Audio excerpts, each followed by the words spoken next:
Hello, everybody. Welcome back. We're here for another NFL recap of Till the Whistle Blows podcast. My name is Sam, and joined by, as always, Carrie Krongard. Carrie, how are you doing today? Sam, I'm doing great. I'm happy to be here as always. There's some curious outcomes this week in the NFL, don't you think? There was a lot of excitement going on this week here. Some questionable stuff going on. I'm looking forward to diving into it. It's going to be some fun stuff here. So, beginning with this week, there's not really much going on before the NFL, so we can talk right into the NFL. There was no Thursday night football this week due to the issues with the Steelers and the Ravens last week. So, we're going to just jump right into Sunday. Sounds good. So, why don't we start off with my team? The Saints beat the Falcons 21-16. Swept by Taysom Hill, Sam. How does that Swept feel? by Taysom Hill. I knew it was going to happen, and this is going to probably wreak bad news for the Saints, to be honest. Why is that? Because now that Taysom Hill has proven that he can win football games, like against the Falcons, who are in this deep dive, and a Broncos team that doesn't know how to be a Broncos team, they're going to want to go all in on this Taysom Hill. Okay. And he might not pan out because, as you mentioned, he doesn't look so great. Yeah, he really right. doesn't. It's going to fool the Saints into thinking that Taysom Hill is good when really the Falcons are just bad. Yeah, that's fair. I'll give Taysom Hill some props today. I mean, I think he certainly He definitely looked better as a quarterback, but he still wasn't great. He wasn't great. I mean, he did enough to win against a Falcons team that couldn't really put anything together on offense. But we'll talk about that in a second. But yeah. on their side, though, like he looked solid still. He was running, he was passing. But again, I feel like with these games for the Saints right now, like they played the Falcons twice, they played the Broncos. They're giving them a false sense of security for Taysom Hill. Well, that's the thing. He's not being asked to do a whole lot. I mean, he did throw it 37 times, but at the end of the day, he's not being faced with pressure defenses. He's not having to play from deficits. He's not. So he's doing what he has to do to win games, but he just at this point he hasn't been asked to do a whole lot because of, like you said, the opponents that he's been facing. Yeah, but speaking of which, though, he still has these big targets in Michael Thomas, who had 9 receptions for 105. Yep. He had Jared Cook, who still does amazing. So, I keep forgetting Jared Cook is like on this team and still playing. Yeah. One of the things I will want to mention about Taysom Hill, though, during this game, he did fumble a lot. He had 3 fumbles. Although, yes, he only did lose 1. That's still a lot of fumbles to lose. Were those in the pocket or were those while he was running? They were running. Okay, yeah. So definitely got to do a better job protecting the football. It is. I find it so weird to see a Saints quarterback take off and run after watching Drew Brees this year at all these years. I was gonna say, yeah, we've had Drew Brees. Like what? The last quarterback was Aaron Brooks, I think, before Drew Brees. Yeah, good memory. Yeah, I guess Aaron Brooks was a bit of a runner as well, but I think he was, or maybe not. I think he was more of a pocket presence. He was able to move, but he really didn't want to move. Yeah. But yeah, Brees, we're so used to the methodical stand-in guy. He would be in the pocket, like he'd only move if necessary, and right. You'd see him put these perfectly placed balls. All right, but let's. I want to swing over to the offense and defensive sides of these teams now. Defensively, Cameron Jordan, he's still amazing. Like I can't say anything bad about him. He's a great player. He knows how to beat up on any lineman. It doesn't matter who, and he really just abuses any offensive lineman. Yeah, Cameron Jordan, he's only 31. Doesn't it feel like he's older than that? I thought he was older, but now that you mentioned that, I didn't think that was true. He's been around since 2011, so this is his 1, 2, 3, 4, 5, 6, 7, 8, 9, 10th year in the league. First round pick in the 2011. Yeah, I thought he'd been around for longer than that, but you're right. He's played for the Saints his whole career, which is so he seems to be an legit, like he's going to be amazing. Well, he is amazing. Yeah. And he's going to show why he should be top defensive end in this league. Yeah. And, I mean, again, in this game, I feel like the Falcons struggled to protect Matt Ryan. Oh, absolutely. And one of the big things, too, Dirk Cutter still, I'm tired of saying it, he doesn't know how to call an offense. He had the ball second and goal on, in good position to win the game, because honestly, the Falcons defense was doing the best they can. I honestly thought they played a good outing. It could have been much worse than what it was. But Dirk Cutter called horrible plays on a second and goal he didn't even get points. He called terrible plays. he really likes the wide receiver screens. I feel like that's like the one. That's what he does. Like, you have Calvin Ridley, who shows you that he can beat Marshawn Lattimore. You have Julio, who's hobbling a little bit, but he still caught 6 receptions for 94. You have Russell Gage, who's emerging as a really good slot receiver.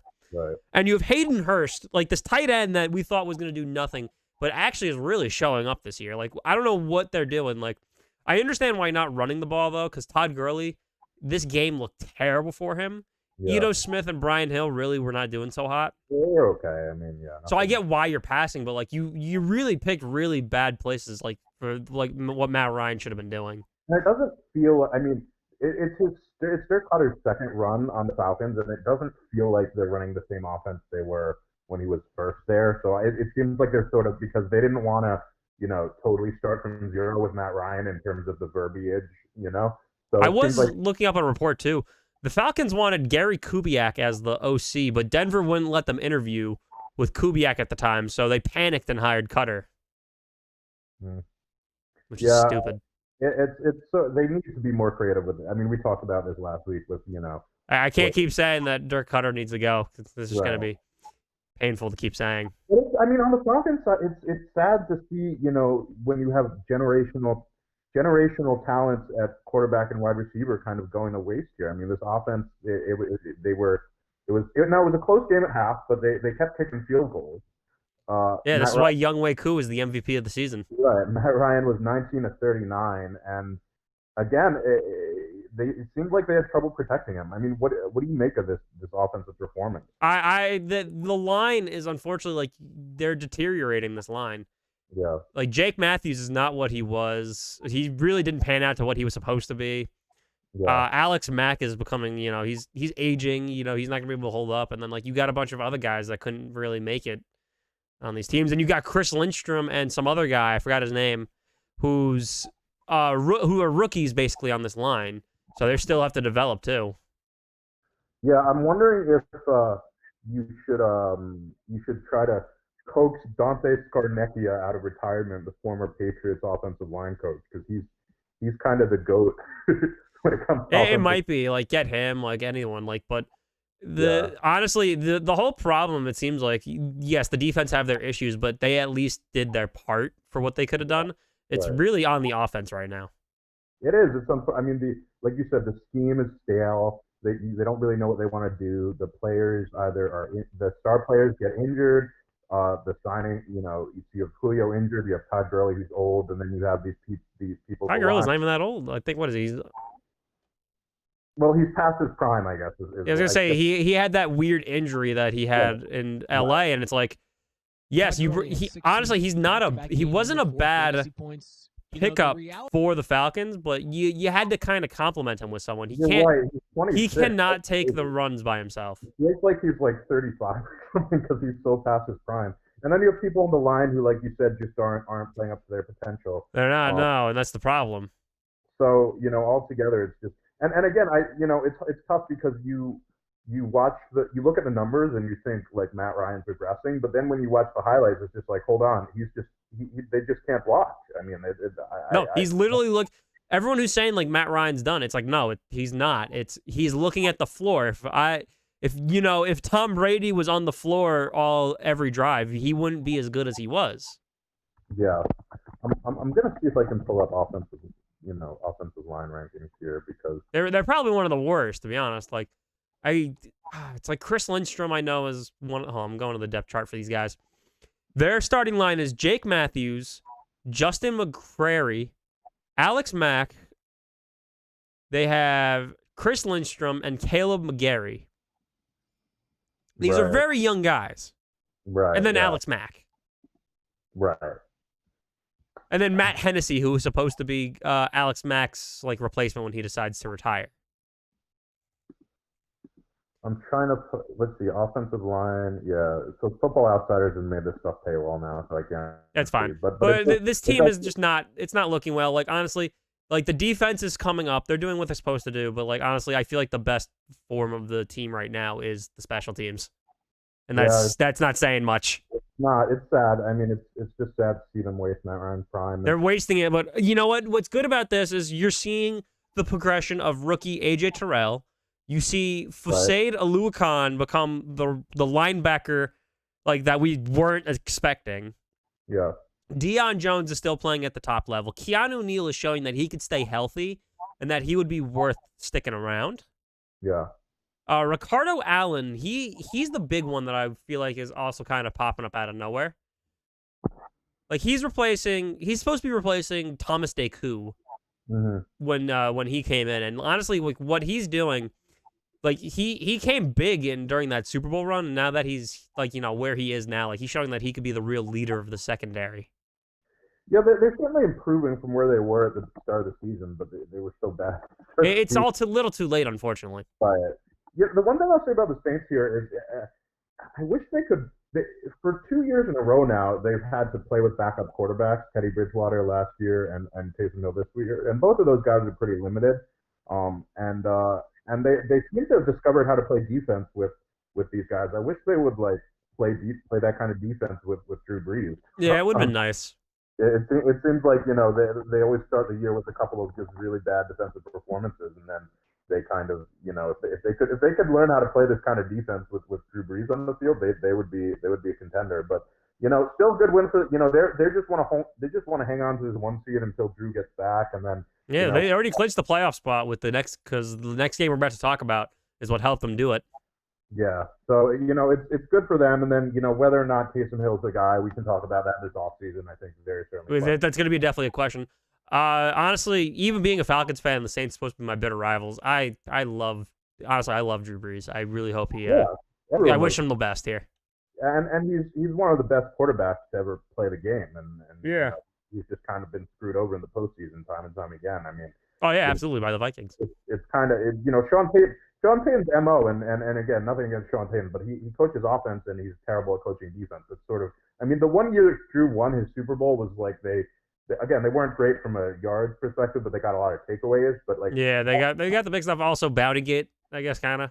Right, but outside of that year, they've just, I mean, I think they've set multiple records for worst defense yards wise. I mean, that's why Drew has to throw for 5,000. Yeah. Well, honestly, I feel like there's been one other year where they kind of it wasn't even them. They should have been in the Super Bowl. The against the Rams during that bad pass interference miss.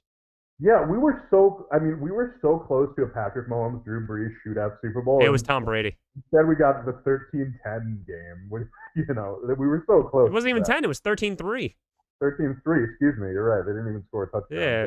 Yeah, you're right. We're talking about like a Tom Brady overtime coin flip win, and I think it was not Frank Clark, but someone lined up off sides on the Chiefs that would have. It was Frank Clark. Was it Frank Clark? I believe it was. Yeah. We're talking about Frank Clark off sides versus the no call in the Saints game, and that sort of took us away from a Patrick Mahomes Drew Brees Super Bowl. But we'll see. They're in a good position. We'll see what they can do when Drew comes back. Hopefully. So now we talk about how the Saints actually got that playoff position. The Bears did lose 34-30 to the Detroit Lions. Yeah, so the Bears had a lead in this game. They took a 30-20 lead into the fourth quarter, and hey, they blew it. Blew it. It kind of gave this one away. It felt like. I mean, they played pretty well throughout the day. I mean, 30 points was pretty good for the Chicago team. That David Montgomery was productive once again. Which they I don't know.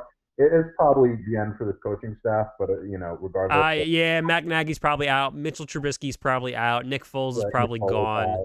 But Allen Robinson wants out. Yeah. But I mean, it was a good they haven't been good enough on the ground, and considering how bad their quarterback play has been, that's why they haven't been scoring a lot of points. But for the Lions, I think they felt good about getting Matt Patricia out of the building because they won a game. Stafford put up 400 yards in this game. Now again, the Bears did kind of give this one away. They had there was a Stafford interception late in the game that they didn't kind of really get much out of, and then also the Bears trying to run out the clock. They passed on 3rd and 4, and Trubisky fumbles.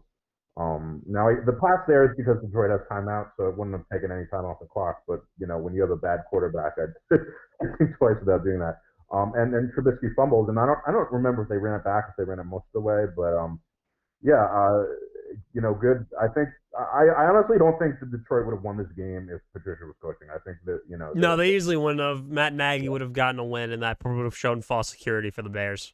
yeah. So Daryl Bevel comes in as interim here and does a good job here. I mean, Marvin Jones had a day. Hawkinson had a solid day. Yeah, Mohamed Sanu seemed to show up a I little bit. didn't even know Sanu was on the Twins team. I saw his name there, and I was Yeah, like, he got cut by the Patriots, ended up on the 49ers for a day, played one game with them. The 49ers cut him, and the Lions said, we need a receiver.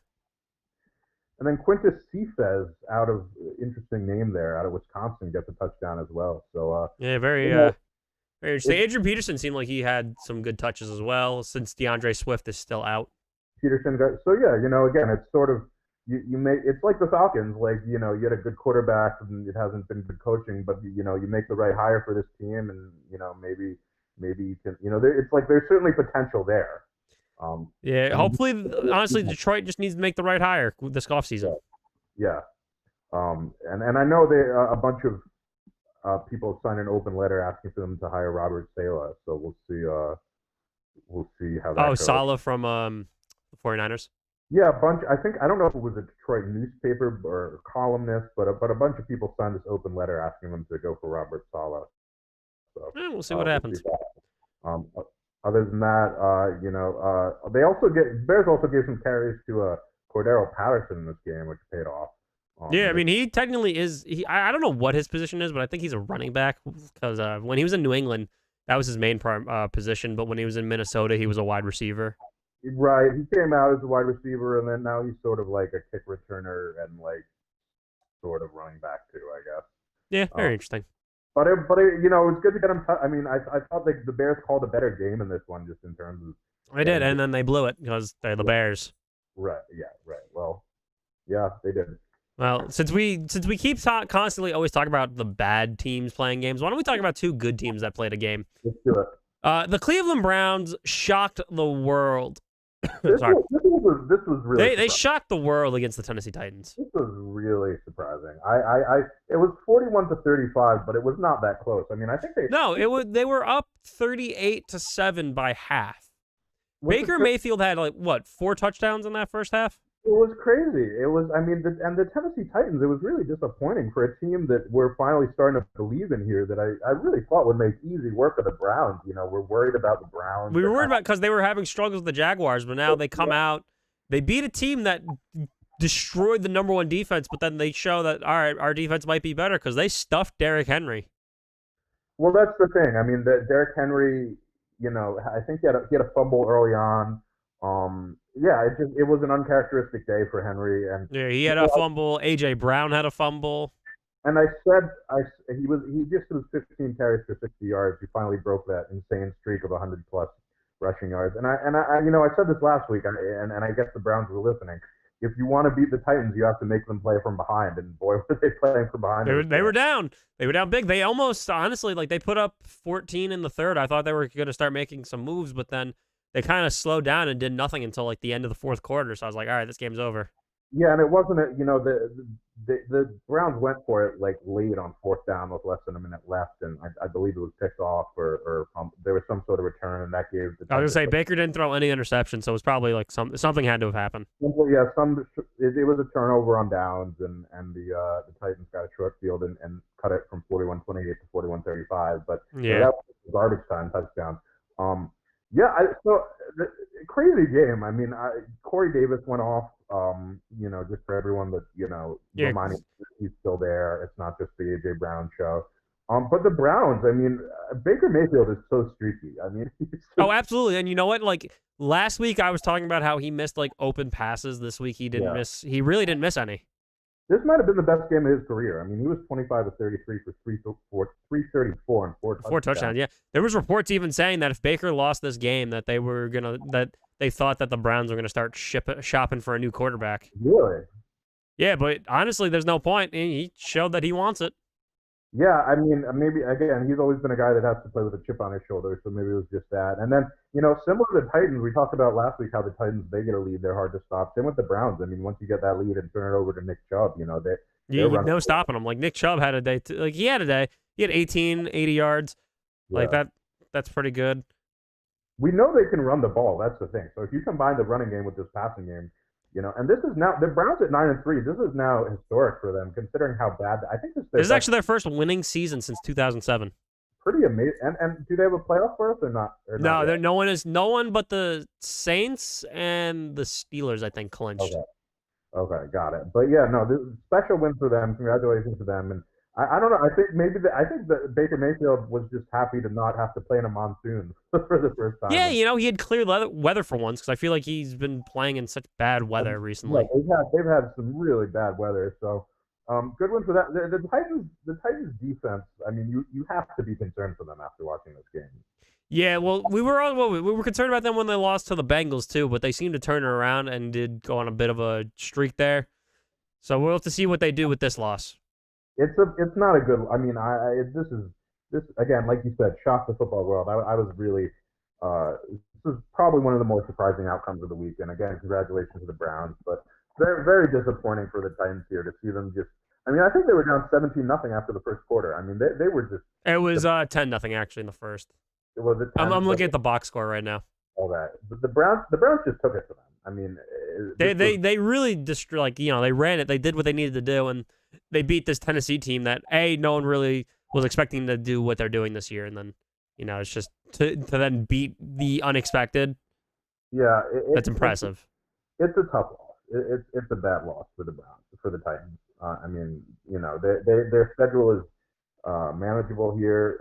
Outside of they go to Green Bay, that's going to be a tough one, but they'll probably still be a playoff team. But certainly, it's a bit alarming to see, not just lose, but to lose this bad. I mean, like I said, it was nowhere near as close as the final score. And No, that was a very, very rough it game was a bad loss. for But the again, Titans. congratulations to the Browns, and let's see what they do against if their schedule toughens up. Let's see can they take this level of play to the heavyweights of the AFC North. We know, the Ravens and Steelers are slumping a bit. We'll get to that. So, and the Browns, so they do have to play the Ravens and the Steelers, and the Giants.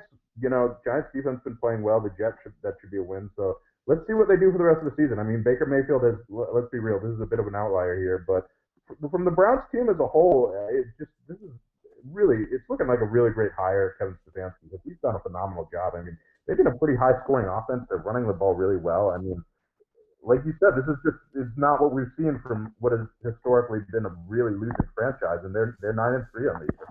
Yeah, this is gonna be awesome to see the Browns. It's gonna be good to see that they, they're doing something good. The fan base needs it. Yeah, no, they deserve it, and they've played really well. And like I said, it's been without. I mean, Baker Mayfield, he's certainly talented, but it's not like they have a. It's not like he's been running the show. They just seem like a really well-rounded team, and they have an identity. They run the football, so a statement win for this Cleveland Browns team. Oh, absolutely.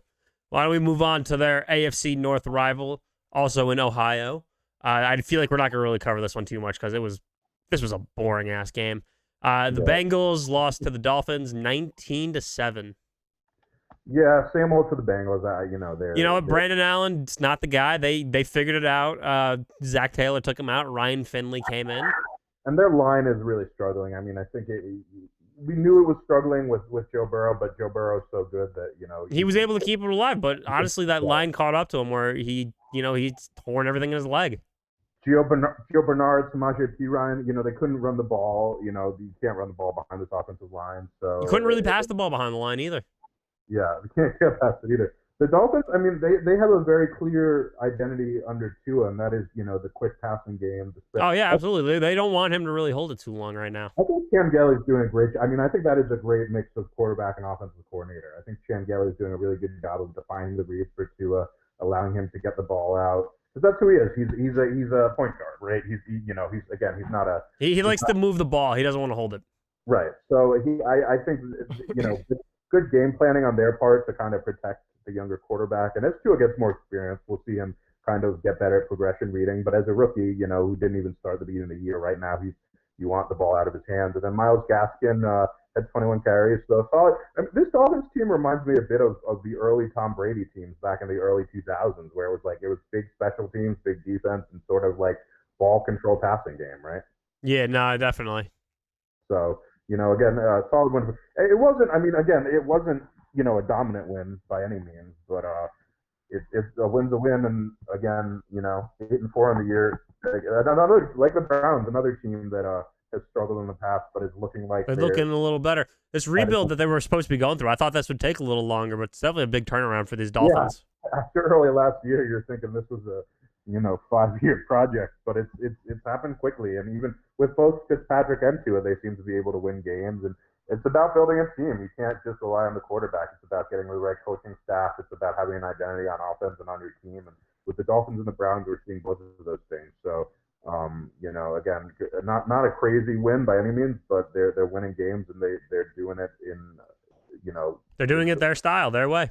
Exactly. Now, the only part I do want to bring up that seemed to be the only interesting part of this game, the fight between Tyler Boyd and Xavier Howard. I missed this one. I'll Google it real quick. So what happened was, they were running out of bounds. Howard was a little upset. He kind of, I guess they call it a punch, but he kind of like just pushed his hand on someone. Xavier Howard pushed his hand back. They called those punching, and the refs threw both players out of the game. Xavier Howard's kind of been, he's kind of known for this shit. I mean, I feel like this isn't the first time he's kind of been a hothead, is it? I really haven't noticed much of Xavier Howard. He's been kind of very under the radar with this. Since he's been around for the tanking Dolphins, I feel like this is like the first time they've been good with him on the team. Wasn't he in Minnesota, though? No, I thought he's been in Miami the entire time.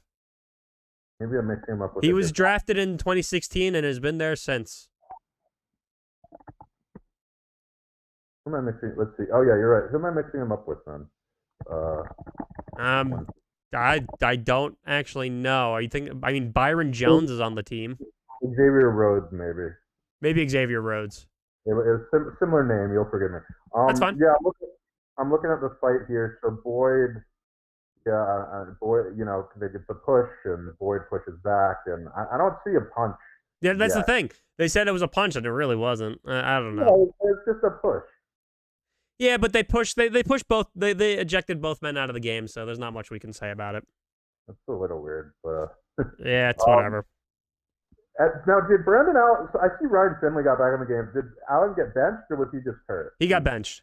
He was okay. They benched him. He wasn't playing so great. All right. Well, yeah. All right. Well, it's on to as Bill Belichick would say, it's on to 2021 for the Cincinnati Bengals. Yep. So why don't we talk about another team that has been eliminated from the playoffs and one team grasping for straws? We have the Jacksonville Jaguars and the Minnesota Vikings. Yeah, this was a weird. I mean, they put up points, but it felt. I mean, so the Vikings defense got a lot of turnovers in this game. I mean, it felt like they were getting fumbles and strips kind of all over the place. Jaguars actually went up, I believe it was 16-6 in this game, and then Vikings were able to mount a comeback. Yeah, they went up big in it looks like third quarter they were up 16-6. Vikings started making their way back. Yeah. And the Vikings get this game into overtime. Can you hold on? The dog is doing something weird and she's like pushing me. But the Vikings do kick their way back into this. Yeah, Dan Bailey missed a few, but they were able to get the win in overtime. Yeah, Dan Bailey apparently he had a lot of misses if I'm not mistaken. Let's see if I can pull. He was 1 for 3 on extra points, and then he was 2 for 3 on field goals. Yeah, so not he's been good. Off day for him. It is what it is. Vikings. This is sort of the formula for. I mean, Cousins has been playing better. The interception still wasn't very good. They're still kind of giving Dalvin Cook a ridiculous amount of carries here. I think that's indicative of how they want to play, but also their quarterback, right? They don't want Cousins dropping back a ton. Yeah, I don't think they want to get Cousins hurt because they are stuck with him for a while. Justin Jefferson continues to ball, though. I mean, he is in contention for Rookie of the Year, I think. Oh, absolutely. Unfortunately, since it is such a quarterback league, it's probably going to go to Herbert. It's probably going to be Herbert, but he's been.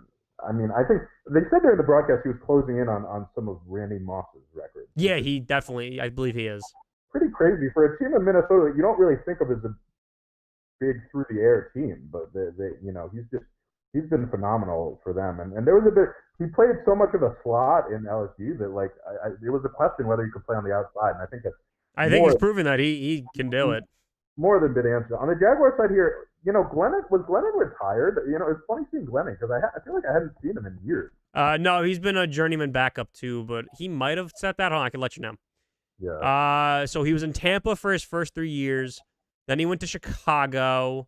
Then he was in Arizona. Yeah, you're right. He's been a backup. Then he was in Oakland, and now he's in Jacksonville. And it's interesting watching Glennon throw the football compared to the other quarterbacks they played because he's a veteran and he certainly has a better sense of timing than Oh, absolutely. And honestly, he's played on kind of some dumpy teams, so he knows how to be on a dumpy team. Yes, he does. He has a pretty good sense of timing, and you see at times, that the kind of the comfort with which he kind of reads defenses, where you say, that's why when he came out, people were talking about him as sort of the next kind of big thing at quarterback, and then you see the head scratchers where you say, okay, that's then why he didn't actually end up becoming the next big thing at quarterback because just some of the inconsistencies and turnovers, and then he turned the ball over. He had an interception kind of thrown right to the safety in overtime, and I don't think it was a bad read. I think it was just a bad throw because you saw the receiver cutting in, but the timing just looked off, and the throw was a little far. So unable to get the win here. And they look, unless something happens, if the Jets kind of screw up here, they could end up in the 1 seed. But I think they look firmly entrenched for Justin Fields here. You mean so when you said 1 seed, I was like, wait, they're not in the playoffs, and then I realized you're talking about draft picks. Oh yeah. It confused me a little bit. Yeah. So yeah, they honestly, I don't see the Jets giving up that spot at the moment. Yeah. So it's looking like they'll get the number 2 pick here, right? Yeah. One thing they did mention during the game, Shad Khan, owner of the Jaguars, said Doug Marrone and staff are safe for the rest of the year. All right. Well. So they could be easily fired after Week 17. After the year, okay. I mean, James Robinson, you have some building blocks. Oh, and how could I forget? You had this play, this Laviska Shenault touchdown that they didn't actually see a replay of, but it was one of the weirdest bounces I've ever seen. The one that bounced off of one of the off of the defenders. It was such a weird. Let me see if I can find. Yeah, here we go. Laviska Shenault Jr. has ricochet touchdown. Yeah, it hit off of the Vikings defenders and ended up right in his arms. That's the fun thing about bad quarterbacks is a good quarterback would never give you a play right. Yeah, it literally just bounced. I mean, oh my god, I don't even know how that happened. But Laviska Shenault, where has he been? Yeah, literally straight to him. Anyway, it's just how you draw it up. Hey, you know what they say? Sometimes better to be lucky than good. But yeah, this is his rookie year. That's where he's been. These teams are, that's true. These teams are they are who they are. The Jags are looking to, James Robinson will be a good back for them next year. But absolutely, undrafted rookie James Robinson. Other than that, that was a great move by them, and it seems to be the only one. Yeah, other than that, they're looking to draft a quarterback, and then the Vikings continue their cycle of, give it to Dalvin Cook and throw. Yeah, and somehow later down the road, they're gonna disappoint their fans. Yeah, the Vikings, they're they've got the Buccaneers coming up. They've got the Bears, the Saints, and the Lions. So they're going to probably drop 2 of 4. Yeah, they're going to drop at least a couple of those. So again, they're unfortunately Cousins is on the books, so this is who they are. I mean, they just need to start faster next year, and I guess that slow start really doomed them. No, absolutely, that was terrible. Now, why don't we move on to? We were talking about them a minute ago as being the favorites for the number 1 pick. And they showed why they're the favorites. The Raiders beat the Jets 31-28. Yeah, and the Jets really came away. I mean, for a while it was looking like the Jets were going to get their first win here, and maybe look, yeah. Where do you start with this game? So the Raiders coming off a bad loss. It was the Falcons. The Falcons game was last week, right? Yeah. Yep. So the Raiders. Just after, we're having a pretty good year. And then they lose to the Falcons 43-6. And they look like they're going to lose this one. And the reason that's significant is because last year they lost to the Jets in week 12 and they only won 1 game for the rest of the year after that. So that was a turning point for them last year, and you're wondering if you're going to see the same thing this year. They were very close to losing this one. And then you had they essentially throw a Hail Mary to win this one where Henry Ruggs is able to get behind the defense, and it's a call that cost defensive coordinator Greg Williams his job. Yeah, why are you sending 8 people on a blitz for the last play of the game? They sent 8. It wasn't like they sent 8, and they left Henry Ruggs one-on-one against I believe it was a rookie cornerback in Lamar Jackson, and he bit on the inside move. He's playing inside leverage for some reason, and Henry Ruggs just gives him a bit of a slant, and then he's off. Carr does make a really nice throw. I mean, I wouldn't say this is a gimme. I still give them credit for this. Carr, has to step up in the pocket here and that was amazing. That was a really good throw by Carr, like with all that pressure on his face too. Yeah, it was a really good throw, and Henry Ruggs was able to close in, and he catches it with 6 seconds left. So if we're not talking about the Jets being the Jets, then the Raiders are losing to the Jets, and we're really concerned here. I mean, we're still really concerned here. Yeah, I mean, I think it looks like Josh Jacobs was still out hurt. I think that really hurts them because their offense really runs through him. Waller had a day. I mean, Waller had 200 yards. He had 13 receptions for 200 yards. That is a day. But honestly, if he's having a day, they should have been like destroying the winless Jets. Yeah, that's the thing. Waller's been good for a few years now, and it seems like he's finally just starting to come onto the national scene here, and probably still a bit underrated considering how productive he's been. But it was funny. I picked up this game in the middle. I checked the score in the middle of the game when and I was thinking to myself, man, there were questions about the Raiders picking Henry Ruggs because it's not really Derek Carr's style to go deep, and are they going to get and really up to this point, outside of that one Chiefs win, we've seen nothing from Henry Ruggs and inside this offense, and those concerns were starting to be validated. And sure enough, late in the game, that he's able to get that big touchdown reception. So he gets what he's needed. Maybe that sparks it for them, but up to this point, it's a passing game that hasn't been able to fully utilize him. Now, I don't know if he's he was a good route runner at Bama. I don't know if I'm not going to tell you if he's running good routes here or not because I'm not watching the film, but it hasn't been smooth for them. So concerning one for the and regarding this last play, I was almost thinking like at this point the Jets do not, and I hate thinking it, but at this point the Jets do not want to win, right? No, they don't. And I think Greg Williams knew that. Right. So how much of this? I mean, they were getting a lot of criticism. Greg Williams was fired, so maybe it was a mistake. But at the same time, part of me when I first saw that, I was thinking, geez, how much of this is maybe they made this call to maybe they almost wanted to lose here. I mean, you run prevent, you just drop everyone into the end zone, and that's pretty much. You'll send 3 people if you really want to. Right. So But he sent 8, so he clearly had a motive of we ain't trying to win this. Screw it. Yeah, maybe. I mean, it was a call that got a lot of credit. I mean, Carr comes out and says, "I was surprised. I can't believe they blitzed there." Darnold comes out and says, "What it is, what it is." Jets defenders called it out multiple times. Sam Darnold just 14 to 23 for 186, but 2 touchdowns. He has, good day by his standards. So maybe he builds on that. Ty Johnson, who I don't even know who that is, but he got 22 carries for 104 yards here. So. A better day for the Jets offense, and again, one kind of Hail Mary away from winning this thing. But yeah, they should have. Ooh, sorry, they should have won. Yeah, but we know at this but point they jetsed it. They honestly jetsed it. They jetsed it, and they're headed towards Trevor Lawrence, and it's hard to explain how bad Adam Gase has been. I mean, they're 0-12, and they could be 0-16, Sam. They could, and we'll see it again. They'll be joining the ranks of the Browns and the Lions.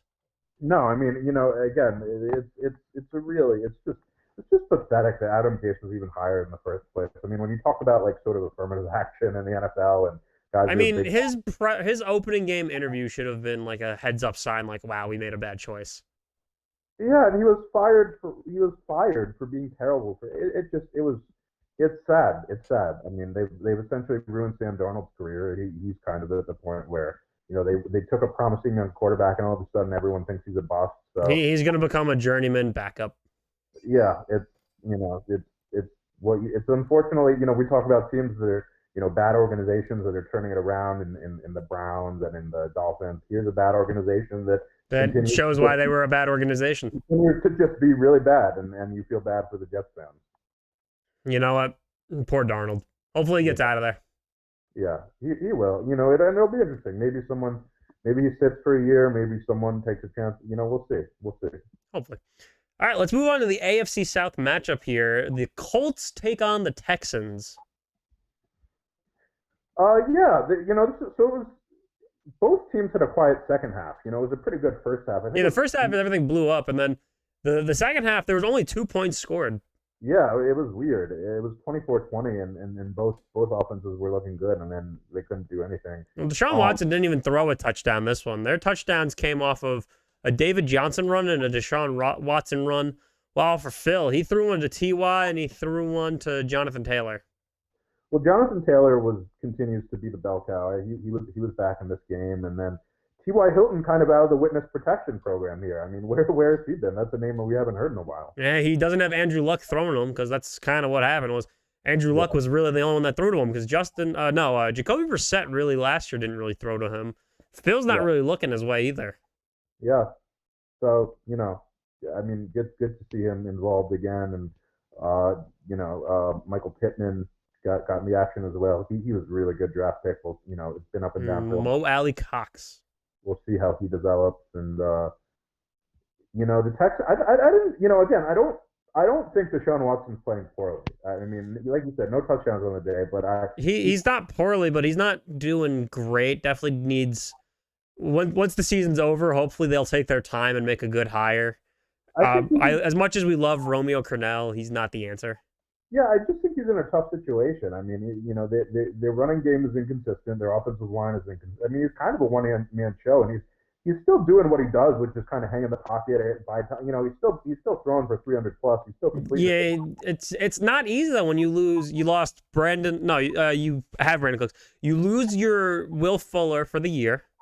Yeah, Kenny Stills is gone. right. Well, that's the thing. Kenny Stills is out of the picture, so now TTT You already lost two receivers, and Randall Cobb is hurt. yeah. So he's throwing to a bunch of backups here. I mean, TTT had 8 receptions for 141 yards, but I don't think he's your number one receiver in an ideal world here. No, I mean his number one receiver right now is Brandon Cooks, and he's not really a number one receiver. Oh, he doesn't really have a number one receiver. So, I think the future is bright for Deshaun Watson. I think they have to make a good hire here. But I don't.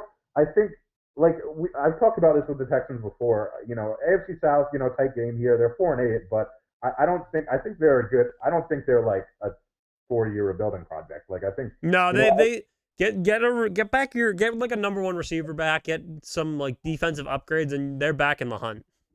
Yeah, and I'm just gonna. I mean, just to validate my suspicion here, I'm gonna look up Deshaun Watson's QBR on the year to see where he is ranked.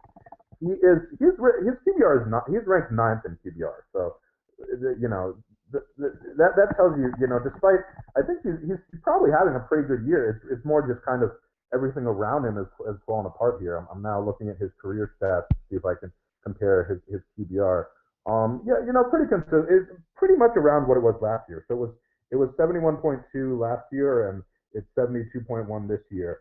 And remember QBR is 0 to 100. So if you're plus 50 is average, so 70 is pretty good. And his career high QBR was his rookie year, but he got it was a small sample size. He only played 7 games. So I think again it starts with the quarterback, and obviously Bill O'Brien didn't do him any favors, but you know what? Go make a good hire here, and I think they'll be back in the mix. Yeah, hopefully. We definitely got this young guy. He's got so much potential here. Want to see Yeah. him flourish. Yeah, but again, I don't.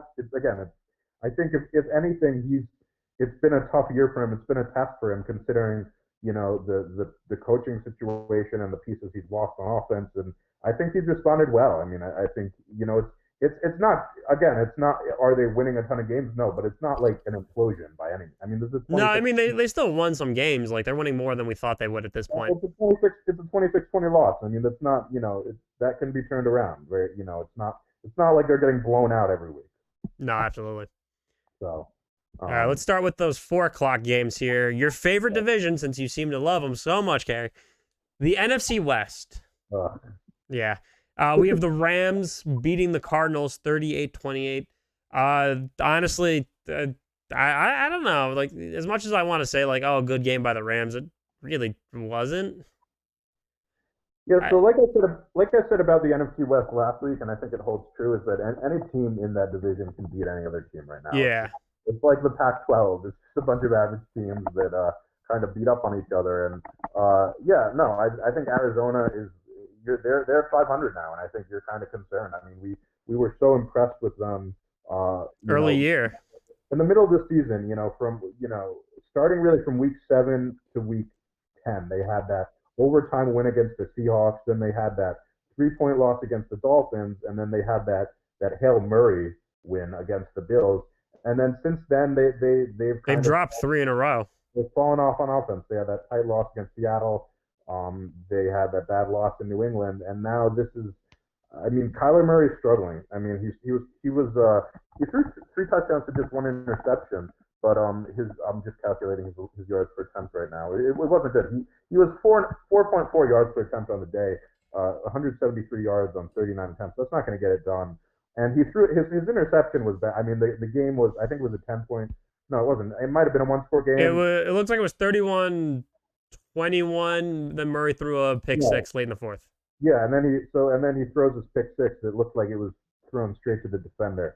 So maybe he just needs an off season to iron out the kinks. But Hopkins did have a good day. But Sam, like you said, it hasn't gone the way they wanted to in this latter half of the season. And Zane Gonzalez continues to be an issue too. I wouldn't be surprised if they made a move. They're probably going to move on from him and get a better kicker. Yeah. So. But I don't know what else to say. I mean, it hasn't looked as good. I mean, it's honestly shaky, and honestly, if that's what's going to happen, like they have to iron out the kinks. I don't want to see them give up on Cliff Kingsbury so quickly. They need to get the right pieces. Yeah, I don't think they're gonna. I wouldn't expect them to move on. And I think those two are tied at the hip in terms of Cliff Kingsbury and Kyler Murray, just because Murray's such a unique skill set. I don't think you want to run a traditional offense. Yeah. So. But yeah, on the Rams side of the ball, I mean, like I said, just one of these NFC West games, and and the Rams are 8-4, but they're sort of like I said, I feel like they're in this Minnesota Vikings territory where they're not bad enough to get a great pick, but they're sort of hamstrung. But they're not good enough to get in the playoffs. Right, they're sort of hamstrung by an average quarterback here that's kind of dependent on play action. And their identity on offense is kind of confused. I mean, they continue to split carries between Akers and Henderson, but I don't know who's the lead back. It seems like that varies from week to week. And then they tend to be a little more pass heavy. I mean, they're going, again, Jared Goff, on paper he had a good day, but he had 47 attempts. But it's not super smooth. I mean, early in his career, this offense was so smooth under McVay with kind of the play action and the under center play action, and they're not doing as much of that, and it doesn't kind of look the same. And again, like we talked about this, it's hard to. It feels like it's more Goff than McVay, because McVay's offense is still pretty user friendly. I mean, don't you feel like if Goff, they're running a lot of hurry up, they're doing a lot of, check at the line. Don't you feel like if Goff went to like a team that was a shitty offensive coordinator, he'd sort of look like Nick Foles at this point in his career? Yeah, he definitely would. Goff is definitely kind of he's more of a system quarterback. Goff. Yeah. Oh, absolutely. I think that's a great word for it. But they're on the books for him. So again, 8-4. I mean, where are they? Are they? They're first in the West. Really? So, yeah, because Seattle, we'll talk about them next, after their loss to those Giant boys, I believe the Rams have the tiebreaker. It's interesting because they do. They have the tiebreaker because they beat them once earlier in the year. 4, and I still, and they just, they put up 38 points, and we're kind of nitpicking here. So, but it just they don't feel like that great, and they feel like every week they just feel like they're kind of broken on offense. I mean, am I crazy? It kind of feels like that, doesn't it? Yeah, we're definitely gonna nitpick them though, because they are just they're a shaky. They're one of the shaky division leaders. Yeah. And who's their lead back? Is it Akers or Henderson? I mean, I have no idea. I'm gonna check. Their depth chart had. Oh, I'm on the Cardinals. My bad. Give me 1 second. I was just looking up on the Cardinals real quick.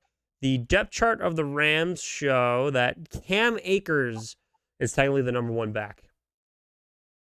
I would love to see. Unfortunately, I would love to see a different quarterback. Goff's on the books, but what would just like kind of how we've seen like Nick Mullins and Shanahan's off, what would a different quarterback look like in, what would a Josh Rosen or Sam Darnold look like in this offense, or some maybe they draft some like 4th or 5th rounder that's I don't know. I'm curious what they'd look like with a different quarterback. I got you. Yeah, well, hopefully, we're not going to see that for a while, unfortunately. Yeah, we're not.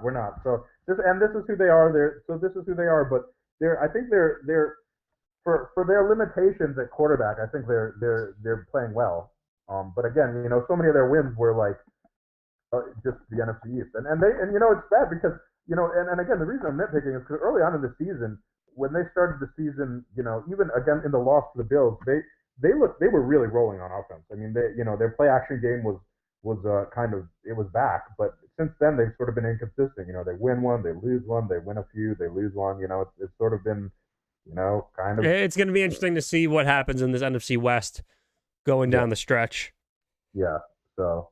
Yeah. Speaking of the NFC West, here some more. I might let you take the lead on this one because I bet you have a lot to say here. The Giants beat the Seahawks 17-12. Oh yeah, baby! Here we go. Shall I let you take the lead, or can I give a quick thought before we go ahead. Get going here? Seattle, honestly, they looked. The offense looked shaky. It was only 5-0 in the first half. They couldn't really do anything against this Giants defense that has definitely shown up here in the later half of the year. It's awesome to see, and you know what? With them still being in the playoff hunt, that could give them the nice burst they need to get cracking, moving along here, and beating a team in Seattle who is supposed to be like Super Bowl ambition is really huge for them. It'll be huge to see what happens. This NFC East is definitely turning into a 2-team race now between them and the football team, which we'll talk about later. But it's definitely a good look for the Giants, and with them having those early wins against the football team, there could be a good turnaround for them maybe coming later down the stretch here. Colt McCoy playing like Colt McCoy. Can't really say much about that. Yeah. And I will now turn it over to you to give you your real thoughts. I'm back in the New York groove. I'm back. Those are my thoughts. I'm thrilled. I mean, look. We've talked about this, Sam.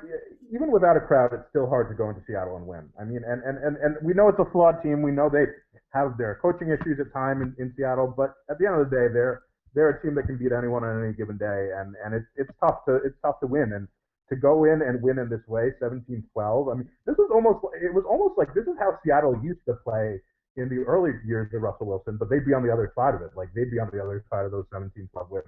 But I can't, early on in the season, and you know what it's like as a Falcons fan. When you're a fan of a bad team, it's very depressing, and you're just thinking, you're thinking big picture. You're thinking about the organization. You're thinking how many years is this going to take. You're thinking about the draft. And to see this team improve over the course of the season, I've been really impressed with this coaching staff, with Joe Judge. I mean, they are playing tough. It's not pretty. It's not the kind of football. It's not, aesthetically pleasing. I mean, it was 17-12, but again, tip my hat off to them to go into Seattle and win like this. It's not easy to do, and Russell Wilson at the end of the day is one of the best quarterbacks in the league, and the Giants on offense. And again, it's not pretty. It's not going to be pretty because they're not a very talented team on offense. I mean, I don't think any of their players on offense are top 10 at their position, other than Graham Gano, their kicker, and maybe when he's healthy, Saquon Barkley. But it's a bunch of journeymen, and they're grinding it out, and they're finding ways to win. And the defense is for real. The defense is now I think that it's fair to say they're one of the best defenses in the league. I think I can say that. And, it's old school football. I mean, this is kind of what Joe Judge and on some level, Dave Gettleman sold us. And it was really easy to roll our eyes because it's like, oh, you can't win in the NFL with like an average quarterback and running the football. But at the end of the day, Colt McCoy managed the game well, but it's hard to win a game in the NFL when you only have 105 yards passing. I mean, usually when you see that kind of stat line, it's because you had a bunch of kick returns early and you go up 30-0, and then you just don't have to throw that many passes. But this was a tight game, and to win like that is they're just grinding it out. They're playing. This is old school New York Giants football, to put a cliche on it. I mean, that's the kind of football they're playing, and you know what? I like it. It's kind of fun. I mean, it's fun to watch a team go into Seattle and grind out a 17-12 win. I mean, I don't think anyone expected this. I don't think anyone picked the Giants to win this game. And again, Colt McCoy, he's sort of a game manager in the same way that Daniel Jones was in this offense. It's not centered around the quarterback. I like Colt McCoy. I don't think he's not very talented, but he knows what he is, and he plays within who he is. He gets rid of the ball. He makes plays with his legs. You're not gonna win a game if he has to throw it 35 times. But if he's a backup, but if you ask him to just kind of not avoid negative plays, I think he's capable of doing that. And then Wayne Gallman has really come on. Like I said, I've always thought Wayne Gallman was underrated, but we've kind of haven't given him that many carries because Saquon Barkley. And then Alfred Morris gets his first touchdown since 2012. So just an impressive game all around. The only thing I'll say is the only bad note I have to say here is that Evan Ingram, um, his regression is nothing short of shocking. I mean, he's had injury issues, but outside of that, he's been one of the better, more athletic tight ends in the league. And I don't know if it's just the injuries or if he's just not clicking with this offensive scheme because he's being asked to do a little more from a route tree than he had before. But that this one interception was all his hands that Colt McCoy threw. So it seems like every week there's just like a negative play with Evan Ingram, and it's really surprising to see for a player that was so impressive for them. But yeah, they're in the top of the NFC East, and they're playing tough football, and nothing other than that, really nothing but good things to say for them and this coaching staff. I have concerns moving forward. I have concerns that the team is, this will convince them to hold on to Dave Gettleman, or that, it'll convince, for some reason fans really like Daniel Jones, who has done close to nothing this year. I'm worried it'll convince them that. And then Saquon Barkley coming back, I think Gallman and Morris deserve more of a role here, but Barkley's also a volume guy, so you can't really split carries. So I wonder how that will go moving forward. So there are questions moving forward. At the end of the day, you're still 5-7, but I think the improvement, Sam, in this team from beginning of the year to the end of this year, and the fact is really impressive, and especially considering some of the questions around Joe Judge and the fact that he was doing all this kind of crazy Matt Patricia Patriot-like hard-nosed stuff at practice, making people run sprints, calling people out, and you're like, oh, is this another Patriot retread? It's not going to work. But I haven't watched it. I don't know what he's saying at press conferences. I don't know what he's doing. But the results, I'm just looking at the results, and you have to like results. Ryan Clark on ESPN, I had an interesting comment. He said Joe Judge is what the Lions thought they were getting in Matt Patricia, which I thought was an interesting comment. But yeah, I'm really happy about this win, and I'm really happy about how this team is improving. I mean, we have a long way to go. We're nowhere near where we want to be, but considering where they were at the beginning of the year, considering where they've been over the last 2 years, to watch them, kind of turn things around. I mean, I think it's been impressive. But you tell me if I'm off base because I know I'm a homer. No, I mean, honestly, the Giants have had a huge turnaround. I was just looking at their schedule. What they started 1-5, they've turned it around. They've now won 4 straight games in a row, and it's been against solid. Like, all right, yeah, you beat the Eagles, but they've also beaten they just beat the Seahawks. Hold on, I'm pulling up right now again. But they beat the Washington, they beat Eagles, they beat the Bengals. Yeah, great. Seahawks, that was a good statement win for them. And honestly, they're bringing momentum into games that are going to be tough for them, but they can still, they've shown that they can probably keep up with the big boys here. Well, that's the thing. I mean, you go into Seattle and face Russell Wilson and you hold them to 12 points. Like, I don't care who you are. That's really impressive. So I think it's a statement win for the Giants. What was I going to say? I lost my train of thought. But yeah, I've been very impressed with them and the way they've turned things around here as the season has gone forward. I remember what I was going to say. The defense was horrible. Our offense was way better last year. I mean, Daniel Jones was actually good last year. We scored points, but our defense, hasn't been good for years. I think they've gone from just impressive, a few good playmakers, to one of the best units in the league, and that was a question mark for them. I mean, coming into the season, that was a big question mark for them, and I think it's safe to say the Giants' defense is legit at this point. Leonard Williams here, I saw had 2.5 sacks, and I think it's a good thing that he left the Jets to join the Giants because he's doing better than the other New York side of things here. Yeah, Darnay Holmes had an interception. Peppers, Bradbury, Martinez. I mean, they've got a solid defensive core here. Logan Ryan, Jabal Sheard, and then Leonard Williams, Dexter Lawrence. As you say, I'm impressed with them. I think they're doing solid. They're doing solid work. And they have an identity. Their identity is they're a physical, defense first, run first team, and you can say you can't win the NFL like that, but it's kind of fun. It's kind of fun to be able to watch. We're not going to impress everyone, but we're getting the W's. As Jameis Winston would say, we're eating the W's. Eating W's here. I love eating those W's. So yeah, I'm impressed with them. And then the Seahawks side of the ball, yeah, I think it's concerning.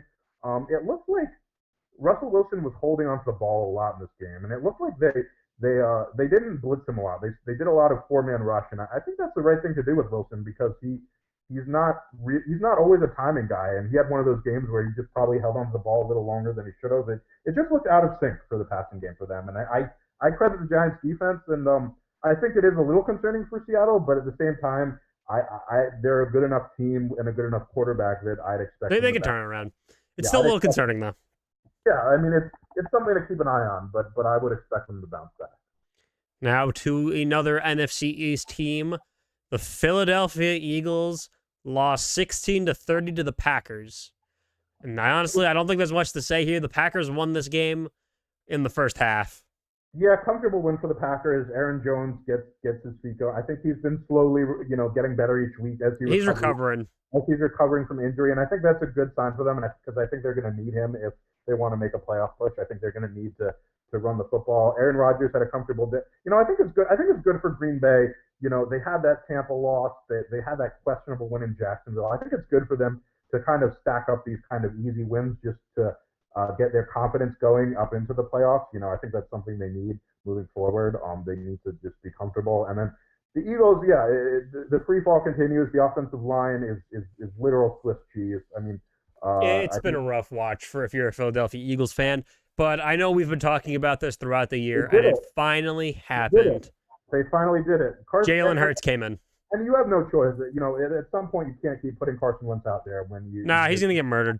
He's literally going to get murdered out there. He was just out of 15 for 79 yards, and you need protection at that position. And look, here, disclaimer: look, the backup quarterback when a backup quarterback comes in mid-game, they always look better than the starter. That's just like a general rule. I think that I don't think has ever been broken. Having said that, so again. But it was impressive. I mean, the touchdown throw on fourth down was impressive. I mean, Hurts was poised. It was good ball location. He extended the play, and all the Wentz defenders were saying, "Oh, it was prevent defense," and his stats weren't that good. And the Wentz and the Hurts defenders came back and said, "Well, you know what? If that was Carson Wentz, he would either run into a sack or fire that ball out of bounds." So I think it's important. I'm not expecting anything amazing. I don't think you can do anything amazing behind this isn't a turnaround right now. This is more of a test. And honestly, if this is the route they're going, Jalen Hurts better be starting next week. See what you have. Why not? You invested resources in him, and I think he's a better fit for where the team. Again, this is not me saying Jalen Hurts is the next Andrew Luck. This is just me saying Wentz hasn't played good enough, and he's a better fit for where the team is right now, especially considering how bad the offensive line is. Now he's going to take some hits, but at the end of the day, once his style of play, he is such like a statue. I mean, he hits his back foot and he wants to hang in the pocket, which is good, but he just doesn't have the protection to do that right now. And I think Wentz, at least, with his mobility, you have to find a way to, when your team is this bad, and yes, their team is bad, but you have to find a way to manufacture offense when your team is bad. You can't just keep throwing hitches and slants and expect to have any production, and they haven't had any production. And so at least I think Hurts, at least that mobility aspect kind of maybe get, if Peterson actually does a good job play calling here, then maybe that gives you at least something else that you can, kind of get your offense going, because just trying to be a traditional, move the ball through the air, their quarterback, but also their team is just not built for that right now. So yeah, like you said, Sam, we're waiting to see what the word is next week, who's going to start next week, but I think you just have to roll with Jalen Hurts at this point. Yeah, if you're throwing him in to test him out, you let him finish the year. Your season's basically over. You have two teams in your division now. Yes, you are still in the playoff hunt, but you have two teams in your division that are finally picking up mobility and are going to start running away with it. Jalen Hurts was a second-round pick. Just see what you have. I mean, even if, again, and I just think Wentz it's not, even if, I'm skeptical that he can, bounce back, but even if he does bounce back, Sam, it's not going to be this year. So, at the end of the day, let's just shut him down. It's not his year. Guys, that happens to guys. It's just not his year. So it's not, don't waste any more time just getting him killed when he's not doing there's no point. You're going to ruin your future with him. And it doesn't send a great message to your team when you have a quarterback that literally can't complete a pass and you keep putting him out there. I mean, at some point the money doesn't matter. You can't keep putting a guy out there. But I think it's interesting. I mean, it's going to get interesting in Philly because you know how rabid those fans are, and you know how tough it is. It's one of the toughest fan bases in the league, and I think now we're seeing, Sam, that we were asking for weeks, why didn't they make this move sooner?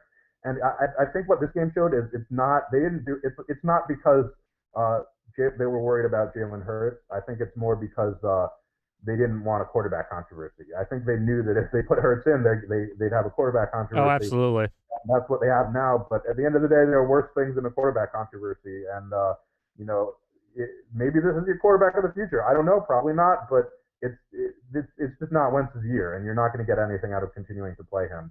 And he could bounce back, but he has work to do. And people need to stop making excuses for him. Like I saw someone post that, like, I've never seen in 21 years. I don't know who posted this. I'll try to find it. But on Twitter, someone was like, I've never seen in 21 years anyone like mismanage their team more than after paying their quarterback more than the Eagles did with Wentz. I'm like, come on, okay, we know they have injuries to the offensive line, but it's not like their receivers are horrible. It's not like they haven't drafted guys. It's not like we haven't seen backups step in and play better than Wentz is with Foles and now with Hurts.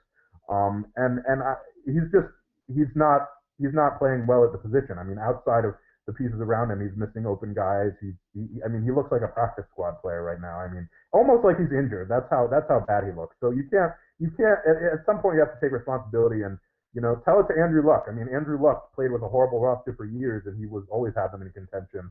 If you're a pick as high as Carson Wentz, you're expected to elevate your team, and Andrew Luck did more with less than Wentz ever will. So, sorry to rant there, but I just keep on making excuses for Wentz. And I defend Wentz for years because he's a talented kid. And his rookie year was a rookie year. His sophomore year was great. His third year was coming back from injury, and he had some, the pieces around him weren't great. But, it's getting late in his career. Last year was, I think, overrated because he just did a lot of dip and dunk, and that increases your touchdown interception ratio, but that doesn't mean you played well. And he essentially played at level replacement level quarterback. And this year he's just regressed beyond what anyone would expect. And he's not alone. I mean, I shot on Doug Peterson last week as much as I shot on Wentz, so it is an organizational issue. But it's his fifth year. Let's stop making the excuses. He had a really bad year. He needs to take responsibility for it. And hopefully they roll with Hurts. And I would love Hurts to succeed. Let's see what this kid has. It'll be interesting to see. Yeah. All right. Well, we're going to go back to the struggling teams, I guess, here. We've got the Patriots and the Chargers, where the Chargers get blown out 45-0.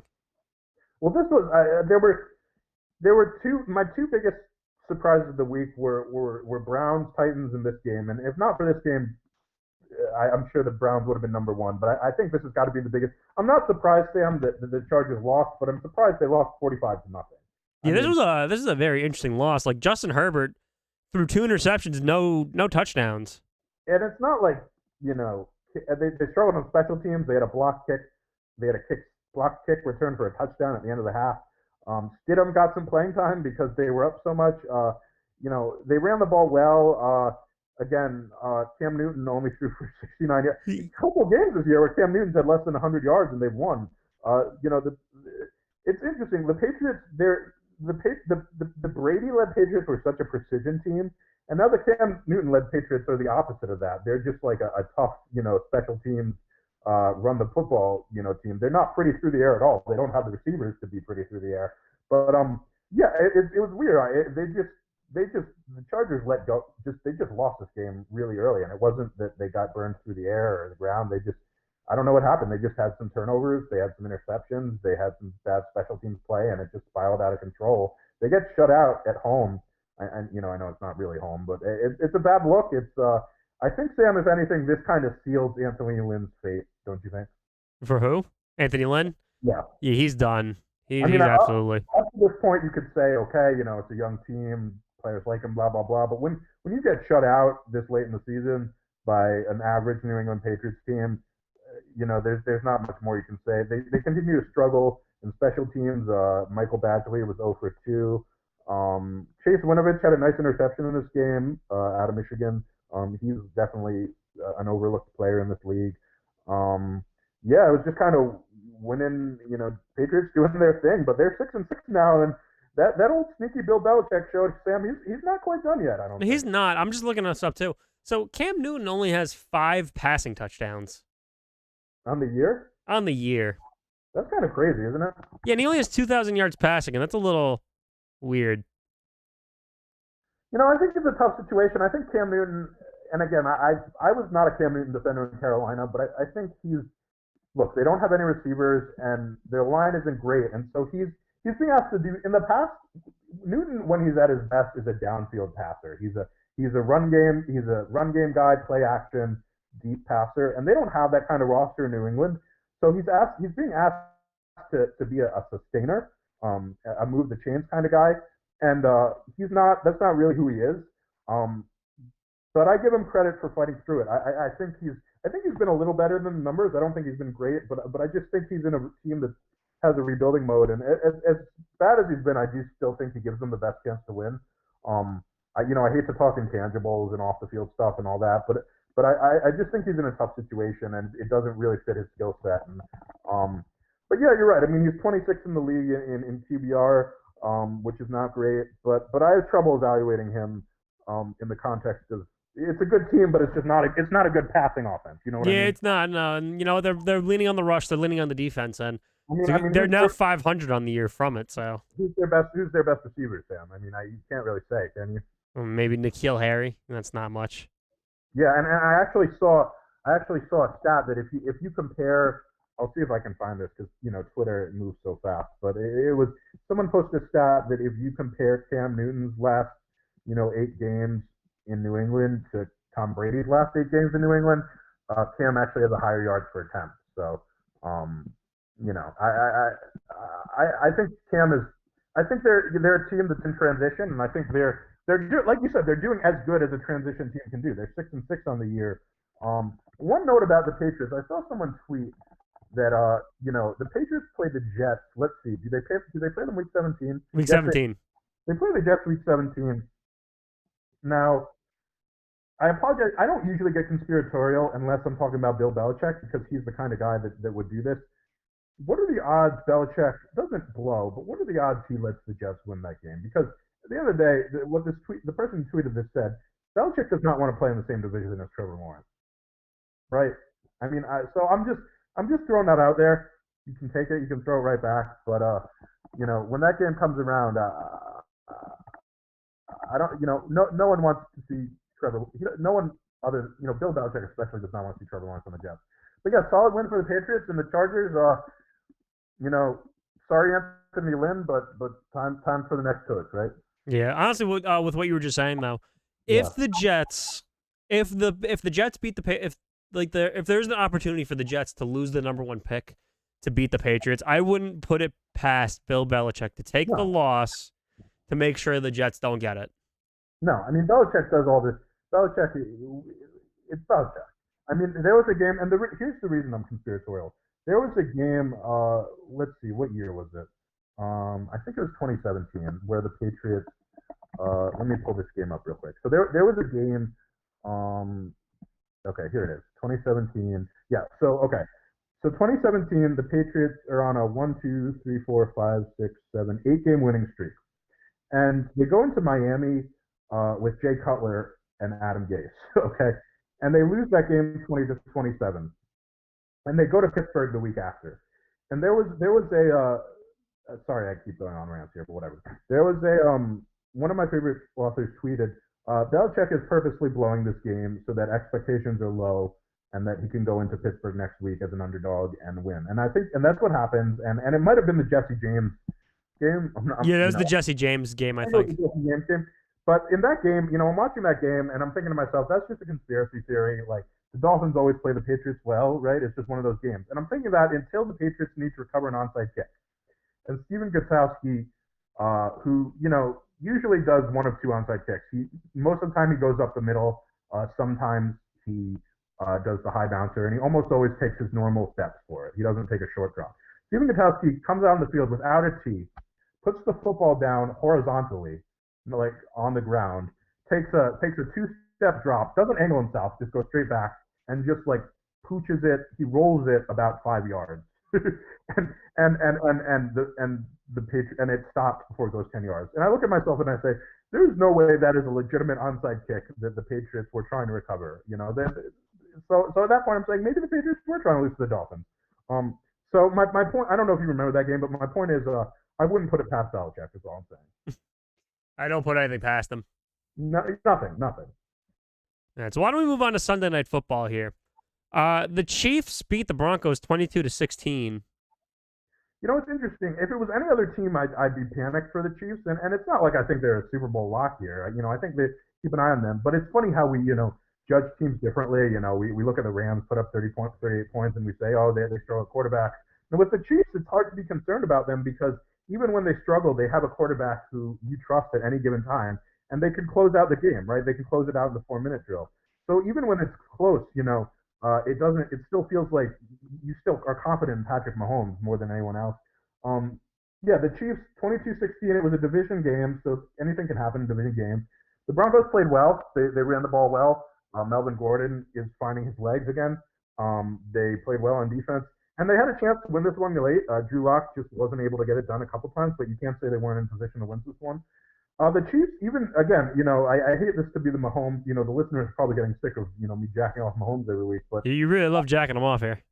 but his ability to make, I mean, watching him live, the throws he makes, and on the one hand, it's the deep throws to Hill, but on the other hand, it's the intermediate throws where he just has these ridiculous arm angles and he just completes, these he has some 8-yard completions that are just so exciting because of the throws he's able to make in doing them. Yeah. So he's great. Le'Veon Bell, Clyde Edwards-Helaire, was he hurt? He didn't get any carries in this game. They really, it looked like he just didn't really do much. I don't know about. I really don't know if he was hurt. He might be.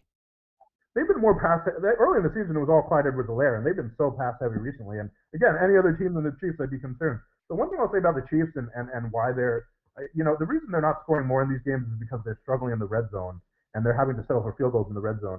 And again, we've been, praising Andy Reid for his amazing play design in the red zone, but there are times I think, Sam, that he gets a little out of hand with some of the fakes and the misdirection. Oh, absolutely.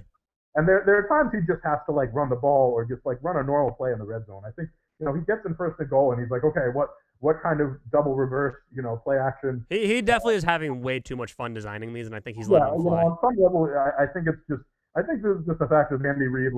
We know you're a great play designer. We know you can make these ridiculous plays, but let's just run some bread and butter staples in the red zone, and maybe that'll help you score a touchdown. I think that's all that is. Yeah, he definitely goes a little crazy. On the Broncos side, if I was the Broncos, honestly, after the last week's shit that my quarterbacks put me through, I would have fucking deactivated them all, to be honest. I'm still a little annoyed by that.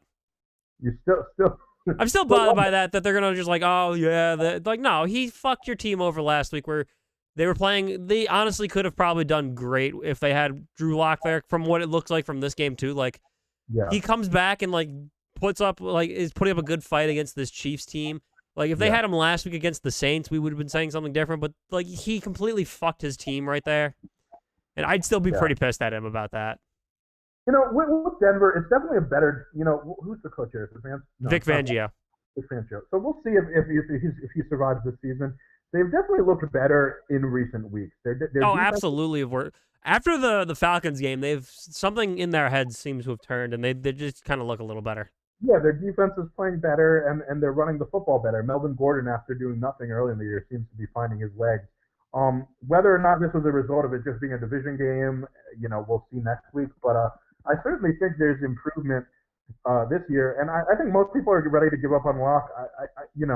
We'll see where they pick. I'm fine if they want to take an experimental guy.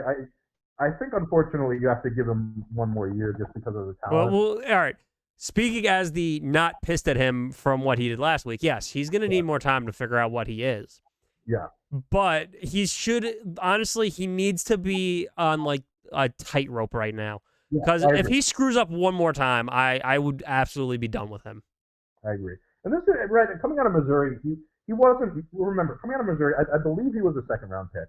And people were saying it was a bit of a reach, but it wasn't. I liked the pick because it was a second-round pick, and he had a great. You saw the raw talent coming out of Missouri, but you also saw how raw he was in terms of accuracy and reading the field. He played in the spread offense. He didn't have a lot of touch on his ball. He missed throws, so he was considered a project. And when you have a project, it's kind of a question of whether they'll kind of you bank it on the arm talent, and then you see if they'll figure it out. Like Josh Allen, right? Josh Allen was a project. He's figured it out. Drew Lock, he was a project. He doesn't appear to be figuring it out. But we'll see. Remember, they weren't expecting him to start when they drafted him. That's why they brought in Joe Flacco to kind of be a bridge. Yeah, I was gonna say Drew Lock was supposed to marinate a little bit. Yeah, they were hoping Joe Flacco would start for 2 years. Now, obviously, that was dumb because Flacco's injury prone and not good. But that on paper, that was the plan, right? So Lock is still a young kid, so he'll probably get another year here to figure it out. Give him another shot. Like I said, though, if he does something stupid like this, I would absolutely I would be done with him. Yeah, I certainly agree that it's a short leash for him at this point. Mm-hmm. He came back to the team on Wednesday, so. Are you worried about the Chiefs? Tell me if I'm being crazy and just crazy. Look, if I am the Chiefs right now and I lose to the Chargers and the Falcons, I'd be concerned. Oh, of course, that's a long way. I mean, those are two awful teams. I mean, Exactly. So if you lose to any of those teams, then yeah, we're gonna have a talk here, buddy. But what is it? They're playing the Dolphins. Like they're still a decent team. Like they have a good defense, and they have the Saints, who are like one of the top teams in the NFL. So I wouldn't be worried about those two. But the last two games on their season, the Falcons and the Chargers, if they lose either of those two games, then I'd hit like some sort of panic there. well, I don't expect them to lose either of those two games. I Well, think it's actually, more, all right, maybe not the Chargers, because if they clinch if they clinch whatever they need to clinch, they're probably not starting their starters. They're probably going to be resting. No, I don't think they're going to lose either of those games. I'm more thinking like next 2 weeks. Next 2 weeks will be a good test for them against two good defenses. Yeah, Dolphins and Saints. If they lose to either of those two, I wouldn't be panicked. Those are Dolphins turning into a good team. Saints have always been a good team, so I wouldn't really be too nervous about that one. Yeah. Well, let's not forget they are 11-1. They beat they dominated the Ravens. They dominated the Tampa. So again, it feels. I guess that's part of the thing. It feels like they haven't even. They're not even playing at their ceiling, and they still feel like I guess that's part of it. It's just like I feel like they're so talented that if they just iron out these kinks, then because we know their ceiling is 40 points a game, right? Yeah, they can easily. Honestly, this just kind of felt like a division rivalry to me. Like Denver wanted to show up, and like they're in prime time too, so why not come out? Rivalry. And it's hard, Sam. It's hard when you just won the Super Bowl, and because you're getting.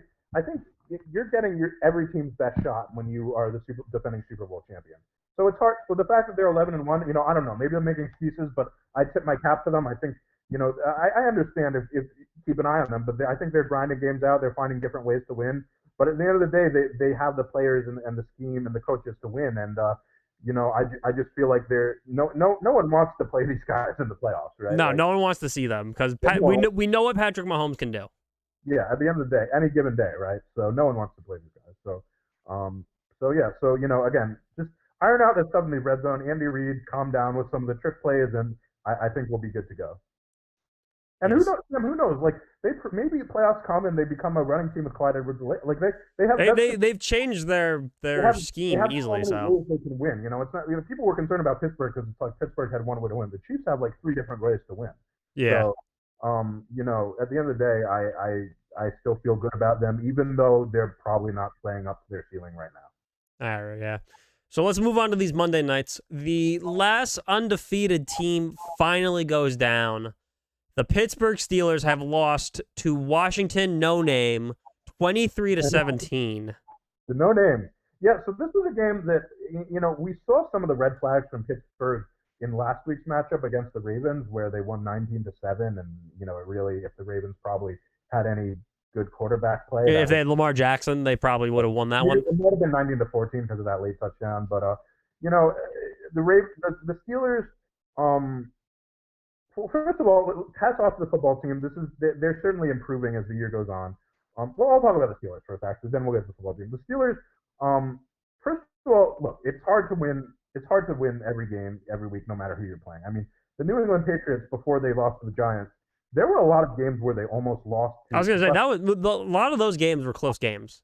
Right, like they almost lost to the Ravens, the Eagles starting AJ Feely. They almost lost to the Ravens starting who's that quarterback that has a really good arm?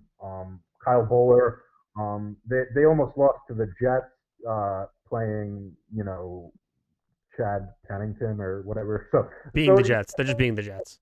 Yeah, at the end of the day, it's hard to, no matter who you're playing, it's hard to win every game in the NFL. But I think at the same time, some of the the Steelers have a very small margin for error, and some of the struggles we saw with the drops and the red zone struggles, and mainly the drops, and the inability to run the football has finally caught up to them. I mean, they have been historic in their ability to win games without a rushing attack, and I think that finally caught up to them. Again, you don't need to run the ball for 200 yards every day, but you need to have something here. You gotta have something. The big thing too, though, is the football team has one of the dangerous front sevens in the league, and not being able to run is definitely going to hurt them, especially when you can't run against these guys. They do, and the Steelers had 20. They missed James Conner, who hasn't been great, but who's better than what they were playing. They only had 20 yards rushing on the day, drops. I think it's just they're asking Ben Roethlisberger to be perfect every week, and even when he is perfect, they still don't always win. It's rough. Like he threw 53 passes this game. The one thing I will mention, this might be a little bit of a defense for the Steelers, but I feel like Yeah, the schedule changing that keeps happening absolutely. to them is definitely starting to mess with them. Absolutely, they had to play 3 games in 12 days. And again, also Sean Swisham, Sean Swisham. No, that's He's long retired. yeah. Sorry, Chris Boswell. Chris Boswell wasn't active in this game, so they turned to Matthew Wright out of the UCF 2017 championship team. Matthew Wright, were you aware of that storyline? The UCF championship Didn't team. they go like undefeated but didn't make the playoffs? Yeah, so I'll tell you, they went undefeated. They don't go into the playoff because in a 14 playoff, they're not going to pick power group of 5 teams, which is why the playoffs have to expand and why it will expand eventually. But they go undefeated, and then they get a bowl game against Auburn, and they win that. And Alabama wins the national championship, but Alabama's only loss during the season was Auburn. And so UCF beats Auburn, so they go by the transitive property. Since we beat Auburn and Auburn beat Alabama, we're better than Alabama, so we're the actual national champions. Obviously, the transitive property doesn't work in football. Everyone knows that. But Yeah. they have a national champion parade. They put up in their stadium, in Spectrum Stadium. It literally says 2017 national champion. I was gonna say, if we're doing the transitive property for football, the Giants are the best team in the league. Right. Right. So you can't do that. But it was funny. I mean, it got them a lot of criticism, but I think it was a good way for them to make known a lesser known program to get people talking about them. But so anyway, I like the 2017 national championship UCF. So Matthew Wright, but Tomlin didn't want to let this guy kick the ball. He said I'm not going to let him kick from 45 yards, and it's like I know Heinz Field is a tough place to kick, and your kicker doesn't have as big a leg as Chris Boswell, but you still got to kick those. And the Steelers were unable to run the ball on third and fourth and short. They had a chance to go down and win the game, but Ben Roethlisberger gets a tip pass. And again, it's just Montez Sweat. They're sitting on these short routes. The ball's coming out, so why not get your hands up instead of rushing the passer? I didn't see this game, but a lot of the criticism I've been seeing, Sam, and I think it's fair from what I've seen from the Steelers throughout the season, is directed at their play calling because they're just playing this small ball. I mean, they're doing dip and dunk. They're passing on every play. They're not even trying to run the football, and they're not trying to get explosive plays. They're not going under center and doing play action. I mean, play action works regardless of whether you have a running game, and that's how you get explosive plays. And look, I know Ben Roethlisberger's a little older. I know he's not the deep passer he was 5 years ago, but I don't think he's a guy like Philip Rivers where his arm is so bad and his mobility is so bad that he has to be in shotgun all the time. I mean, I think you can put Ben Roethlisberger under center and do a play action shot here and there, and he can hit those. So I just think they need to be a little more creative from a play calling perspective. I mean, I think Ben Roethlisberger has masked a lot of that because he's been so efficient with the short passing game. But at the end of the day, when you're just running bubble screens and 1 yard routes on every play, it's going to work against the shittier teams. But the good defenses are going to They're pick gonna up. sniff them out. I mean, remember too, Sam, that when they played the Baltimore Ravens, they were shut out for a half and really only able to come back because the Ravens offense under Lamar Jackson stalled. So I think the Steelers need to, unfortunately, they don't have a good receiving core, and they don't run the football well. So it's all on Ben Roethlisberger. But I think they need to kind of change their game plan a little bit because you can't just throw these deep and dunk balls, dip and dunk balls, and expect to win. Yeah, no, it's gonna be interesting for them to do that, and it's gonna be interesting to see what they do going forward, especially if their schedule keeps changing on them. Yeah. It's not easy. You were supposed to play a game on Thanksgiving, couldn't do that. So now you're playing a game. You played a game on Wednesday. Now on Wednesday you had to go to Monday. Which also, by the way, I don't get that. Why was the Baltimore Ravens and Dallas Cowboys moved to Tuesday, but Steelers and Washington are Monday? That one made no sense to me. Probably pandering to the Ravens again. What's up? Probably pandering to the Ravens once again. Absolutely. Like if we're trying to make it fair, the Steelers and football team should be playing on the same day as the Ravens and the Cowboys, but for some reason they moved that to Tuesday. Yeah, I'm not going to attempt to explain to you any NFL scheduling moves, Sam, because I'm as well. No one gets it. It makes no sense. But with that, also the football team's coming out because they now have to. They had to play on a weird day too. Like they weren't expecting this. They came out. Defense does what they're supposed to do. They're on a 3-game winning streak now. They're doing amazing. A little bit of a scare. Alex Smith did start bleeding out of one of his legs. It wasn't the surgically repaired one, which is good. Really, I missed that. Yeah, they were showing it. I was on Instagram this morning. I saw that he was bleeding a little bit. So that's a little concern again for Alex Smith. I don't want to see him go down again rough like that. I saw some tweets about that they were kind of joking, like, wow, the Skins would really rather let Alex Smith die a second time than play Dwayne Haskins, wouldn't they? Yeah, I still don't get why Dwayne Haskins can't play. No, it makes no sense. But yeah, no, this is the we've been shitting on Snyder and this organization. This is the football team I was expecting to see at the start of the season. I'm still gonna shit on Snyder. He's a fucking idiot. In terms of like playing good defense and playing tight games and sort of managing the ball on offense. Now, was was Antonio Gibson hurt in this game? Because he only got 2 carries. He only had 2 carries. Let's see. I'm gonna open them up and I'll let you know. By the way, I did look up Clyde's Edward-Helaire was hurt. He was active for the game, but they did not want to give him any snaps. Okay, that's and he's save him for the Oh, playoffs. here it is. Antonio Gibson, he had a knee injury during the game and did not return. That's interesting because I wonder how much of them is saving Clyde Edwards-Helaire for the playoffs. Yeah, but, Clyde Edwards-Helaire was hurt. Antonio Gibson got hurt during the game and didn't come back.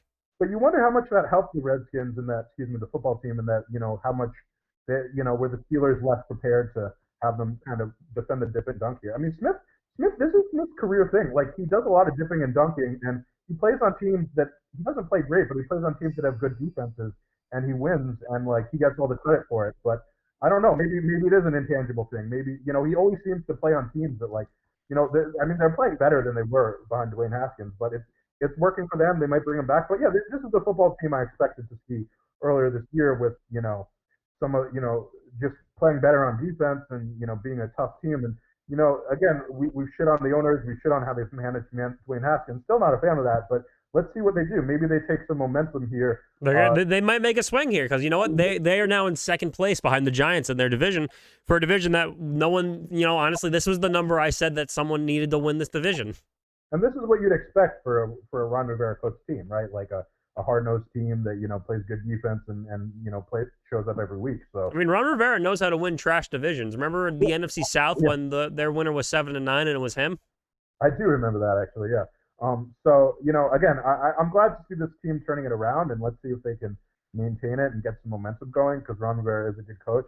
We have to. I didn't see this, but I read about it. We have to talk about the field goal shenanigans at the half. Did you see this one? Unfortunately, I was doing the Dudes on the Couch stream during the time when we were doing Marvel's Spider-Man, so I really did not check it out. So what's going on is, according to what I've read, and I could be wrong on this, Alex Smith. So they run a play, and they try to rush the field goal team out. The Skins do because they don't have any timeouts. And Alex Smith takes it's really almost a Belichickian kind of squirrely move here. He takes the ball with him off the field, and so they stop the clock to go get a K ball.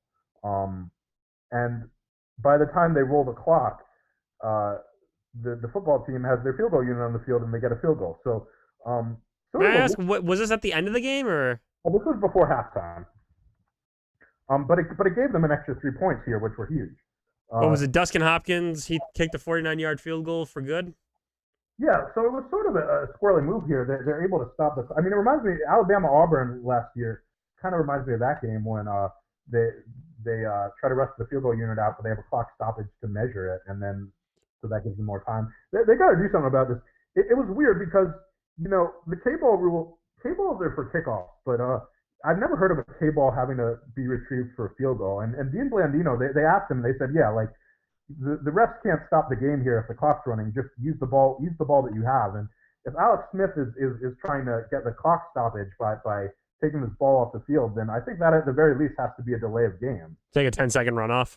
And or a 10-second runoff. So that was a bit of a squirrely move, and I don't know. I don't know about that one. Yeah, well, if they got away with it, the moment they got away with it.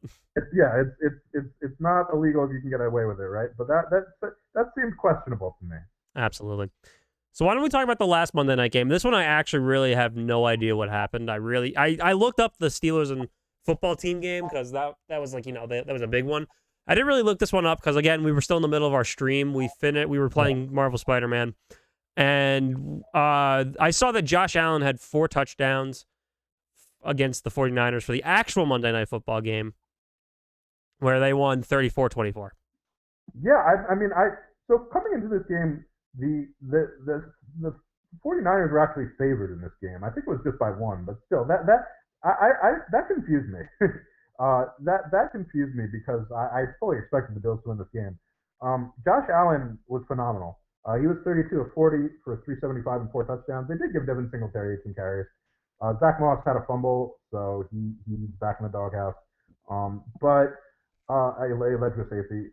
But yeah, Allen, I got to tip my hat off to him because I was very critical of Allen his first 2 years. I thought he was out of. I thought his level of play was not a replacement level of play, and I thought he was the beneficiary of a good coaching staff, a good defense, and a good run game. And I thought if a guy like Darnold or Mayfield or Rosen was on the same Bills team, they would have done just as well.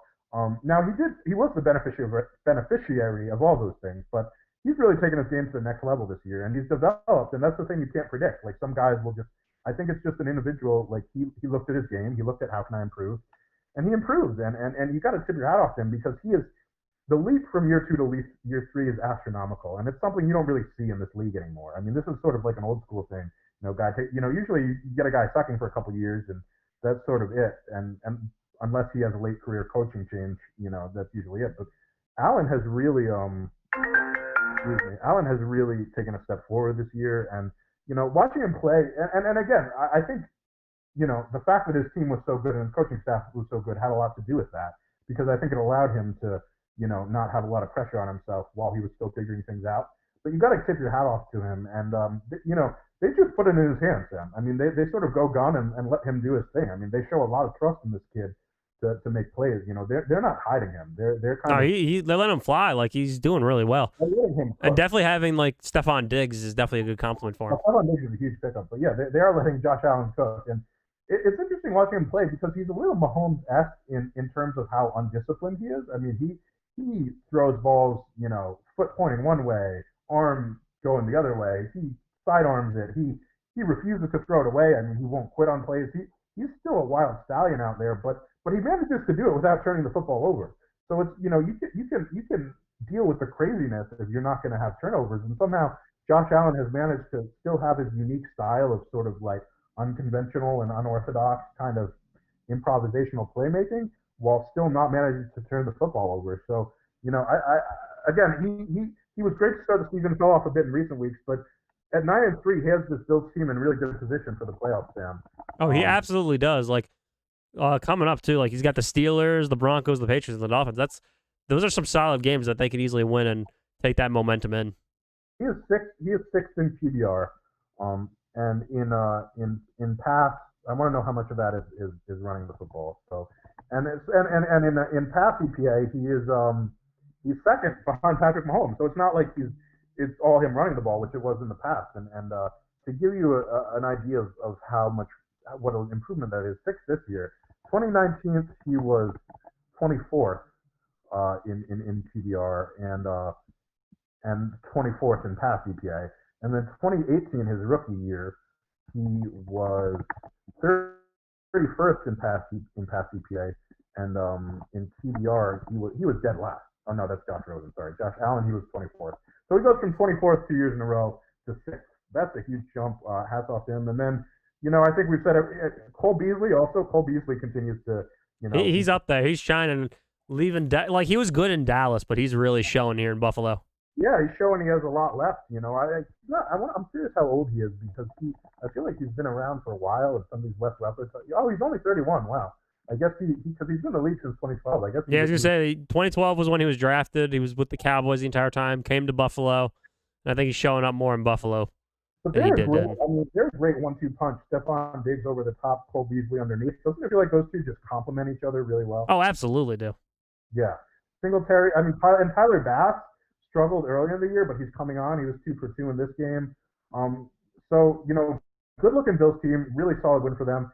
And then the 49ers, same old, nothing to say for them. They're hurt. Like I said, they're just playing the games to play the games at this point and screwing up other teams' playoff ambitions. They put up a fight here. I mean, Ayuk was good. Mullins threw for 300, although he did have 2 interceptions. Defensively, they could be better, but they're still missing Nick Bosa, right? Nick Bosa's out for the year. He's done. Yeah, so assuming they're missing Bosa, they're missing. I don't think Kittle was there. I think he might be deactivated. Garoppolo's down. Like they're not getting these guys back. Little concerning for them defensively, but they're still putting up a fight. I mean, they're still fighting. They are. Alrighty, so why don't we move on to our game picks here for next week and for the one game that we have tonight? So why don't we start with that one tonight first? What do you think? Cowboys and Ravens. Let me just pull up my sheet here. You're doing. I'm on ESPN. Okay, Cowboys and Ravens. Cowboys and Ravens are tonight. What do you think? Do we know who's starting at quarterback? Lamar Jackson, I think, is said to be there. Sorry, I'm just trying to pull up the schedule here. Look, Lamar Jackson's healthy, really. I believe that's what they were saying. He was activated. I don't know if he's going to be there or not. So that's my only issue. If Lamar Jackson isn't there, I think the Cowboys can win. If Lamar Jackson is there, I think the Ravens are going to win. Yeah, so I will take. I'm going to take the Ravens in this game just because the Cowboys are not very good this year. Oh, absolutely. It's interesting. We'll watch. It's been a while since we've seen the Ravens passing game, so maybe they can iron some things out against the shitty defense here. And it'll be interesting if Lamar Jackson doesn't play, what they do at backup, because RG3 did not play well, and I think they're trying to use Tracy McSorley now. It's McSorley. Yeah, it's because we didn't talk about RG3. RG3 is, he actually had a big run in this game, so he can still in that game, so he can still move. But from a pocket passer, he has all the limitations that Lamar Jackson has. Yeah. Even worse. And then McSorley he's interesting because he was the guy that was asked to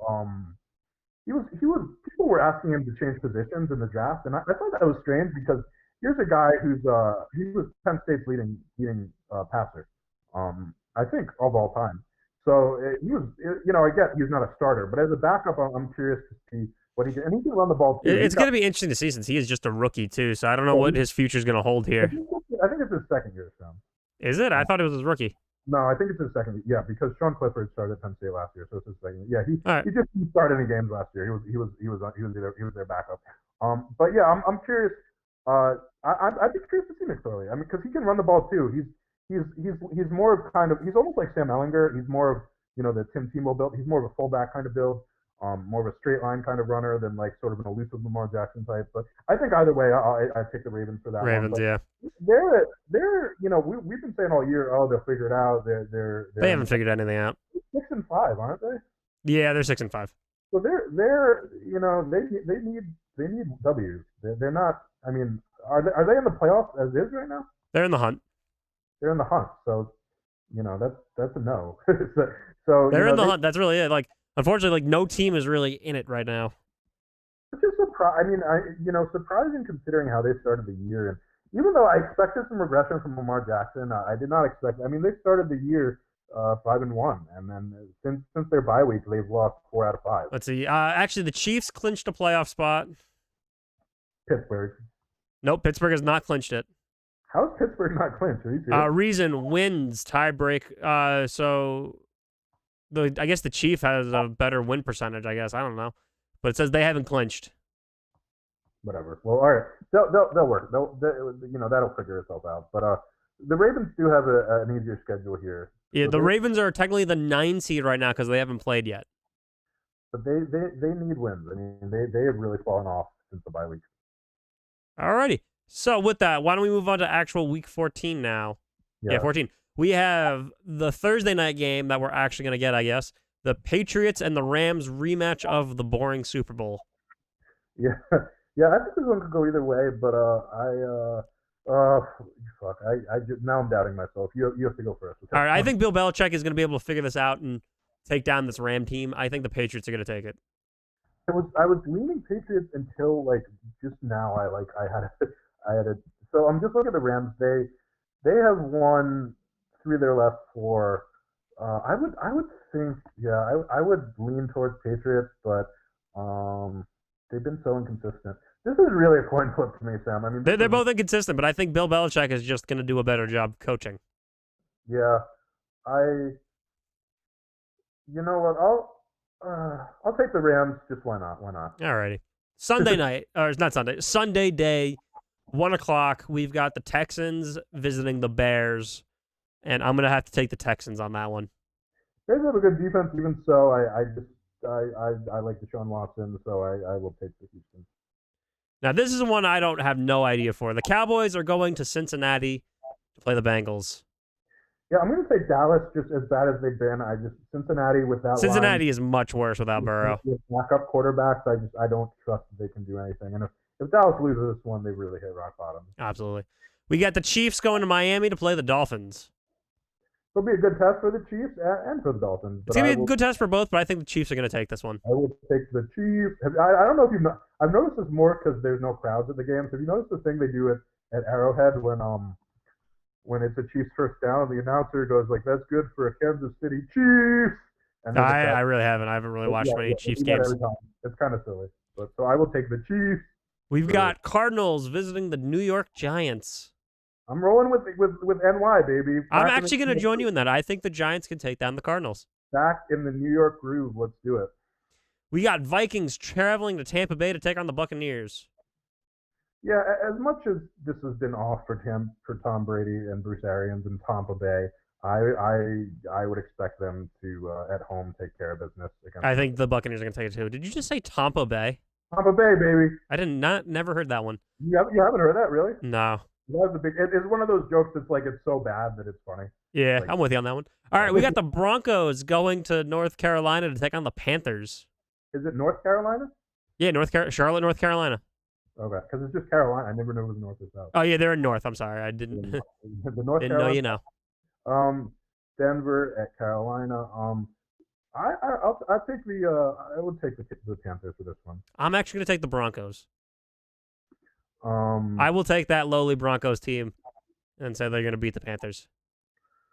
You're taking Denver, okay? I'm taking Denver. Yeah. I don't trust their offense to do anything. No, you're right. I'm not trusting them, but I'm gonna take a gamble on them. All right.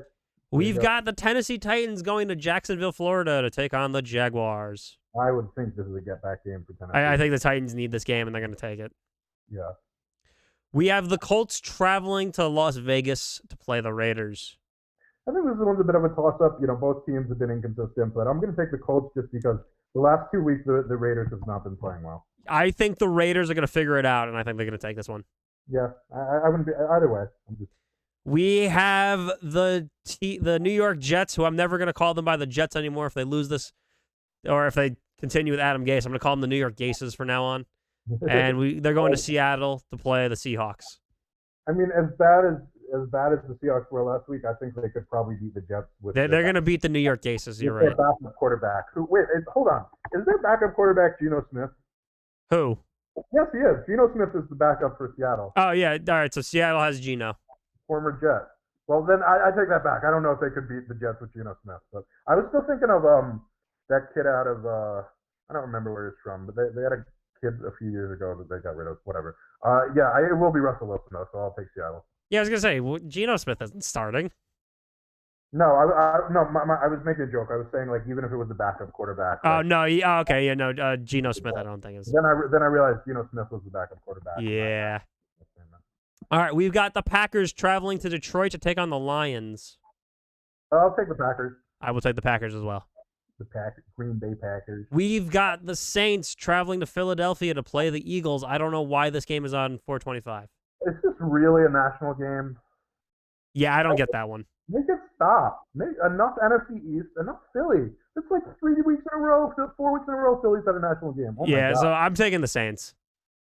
Hopefully Jalen Hurts starts either. Wait, hold on. Taysom Hill? Are we going to have a Taysom Hill versus Jalen Hurts game? Depends what the Eagles do. We're going to have another Wildcat quarterback game. Yeah, either way, I'll take the Saints. Taking the Saints. We have the Falcons going to SoFi to take on the Chargers. I'll take Atlanta. I have to stick with my theme. I'm taking the Chargers. Yeah, you can't take Atlanta there. I have to stick with the superstition. They actually played pretty well against the Saints after picking them. This is actually the choke bowl right here, so it's going to be interesting to see who chokes harder. This is the choke bowl. Yep. It's going to be interesting. We've got football team traveling to wait. Why are they going? All right, I think ESPN has that wrong. What? It says they're going to Glendale, Arizona. Well, yeah, they played last night at University of Phoenix Stadium as well. I think it has to do with COVID restrictions in all right. I didn't realize the 49ers are playing in Arizona. That's kind of fucked. Yeah, they're playing at University of Phoenix Stadium. It's State Farm Stadium, apparently. Yeah, I still not. That's a dumb name. I'm still not. So football team against the Arizona 49ers. The Arizona 49ers. I did not know that. I really didn't. I think Washington's been playing really well, but I'm gonna take San Francisco. I'm going to take football team. I think football team can win that.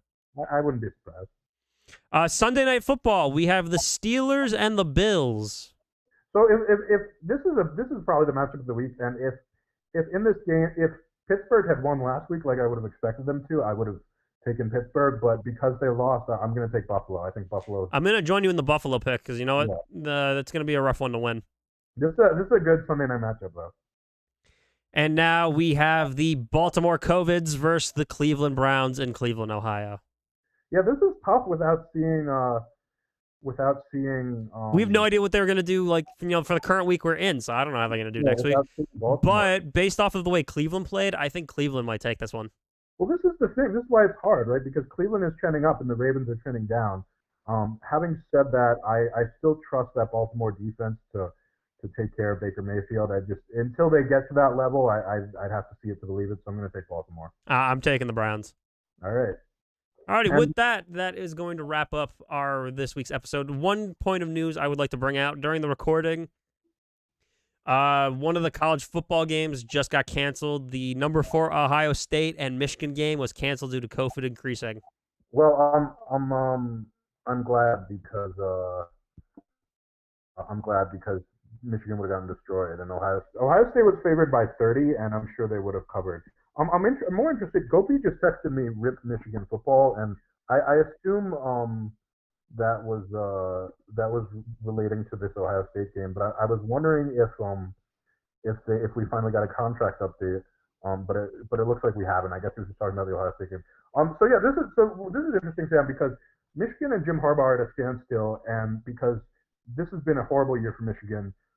But they don't want to fire him because he's one of their own. But it's like they haven't done an extension yet, so they're not totally sold. The reason this is significant is because if Jim Harbaugh doesn't go back to Michigan, he could go back to the NFL. There are reports that he has multiple offers from NFL teams. And so this is a story to watch if you're an NFL. I could see him at the Jets. I could see him at the Cowboys. And for people who criticize him for his Michigan days, remember he was actually a better NFL coach than he was a college coach, because with the 49ers he was a historic winning percentage there. So that's a storyline I'm interested to watch. Michigan's kind of at a crossroads here, and they don't want to fire him, but so if they do leave, it would be a mutual parting of ways. But there is some questions as to whether Harbaugh's grown tired of his inability to succeed there, whether he'll come back to the NFL. That's been a story in the mix, so that's something I want to keep a close eye on moving forward. Other than that, in terms of college, yeah, like you said, Michigan, Ohio State is canceled. Thank God, because it would have been a bloodbath. Alabama stands alone from the rest in the league. I expect them to win this year. They took care of LSU. Other than that, not a lot going on. We do get USC UCLA this week, so I'm going to preview that later this week, and I am looking forward to that. And I've got some news for you, sir. You remember how we were just doing our game picks, and we were talking about how we don't know who's starting for the Eagles? Yes. It has just been announced Jalen Hurts is starting this Sunday. All right, the Battle of Wildcats. Let's do it. And one of the tweet replies to Adam Schefter's news here is send Wentz to the Colts. Send Wentz to the Colts. Okay. So someone tweeted this in response to that a few weeks ago. It was some reply, and I wholeheartedly agree with this because you're going to hear this a lot. Someone tweeted and said the Colts won't trade, or I don't know if they will or not, but the Colts shouldn't trade for Carson Wentz because the reality is that a 42-year-old or however old Philip Rivers is still playing better than Carson Wentz is, and I agree with that. I think it would actually be a downgrade. Oh, absolutely. But with that, though, we're hitting our mark here. Kerry, as always, I love having you here on the show with us. Love being on the show. Looking forward to seeing what happens next week as the playoff picture starts. It's going to be interesting, especially with Hurts starting. Yeah. Again, as always, would you like to plug your stuff? Yes, sir. So check me out on my blog, footballck.wordpress.com. That's footballck, the letters. It's one word. Those are my initials. .wordpress.com. I'll be posting all our podcast episodes here, so check those out. Also subscribe to Sam's podcast. And you can also catch me at the LA Football Network. That's lafbnetwork.com, where I'll be covering UCLA. Victory Bell matchup coming up this week, so that should be a fun one as usual. And I'm on LinkedIn, C-A-R-Y, Carey, Krongard, Krongard. If I'm just doing freelance right now, so any podcast or writing opportunities, feel free to reach out. Other than that, Sam, good speaking with you as always, and I look forward to talking again next week. We will definitely be back here next week for the next week's football action. In terms of us, you can always find us at Twitter. You can find us on Instagram, Facebook, and with our Twitch channel up and running, we always like to do our Sunday live reactions to the football games. I know it was a little cut short last week due to a project we are working on for YouTube. But with that, though, we will be back full swing next week. We will be covering games, hopefully from 1 o'clock to the primetime game. So we should be ready to roll back for you. So make sure to follow us at twitch.tv/Till the Whistle podcast. It'll be a good time. Besides that, everyone, enjoy the rest of your day.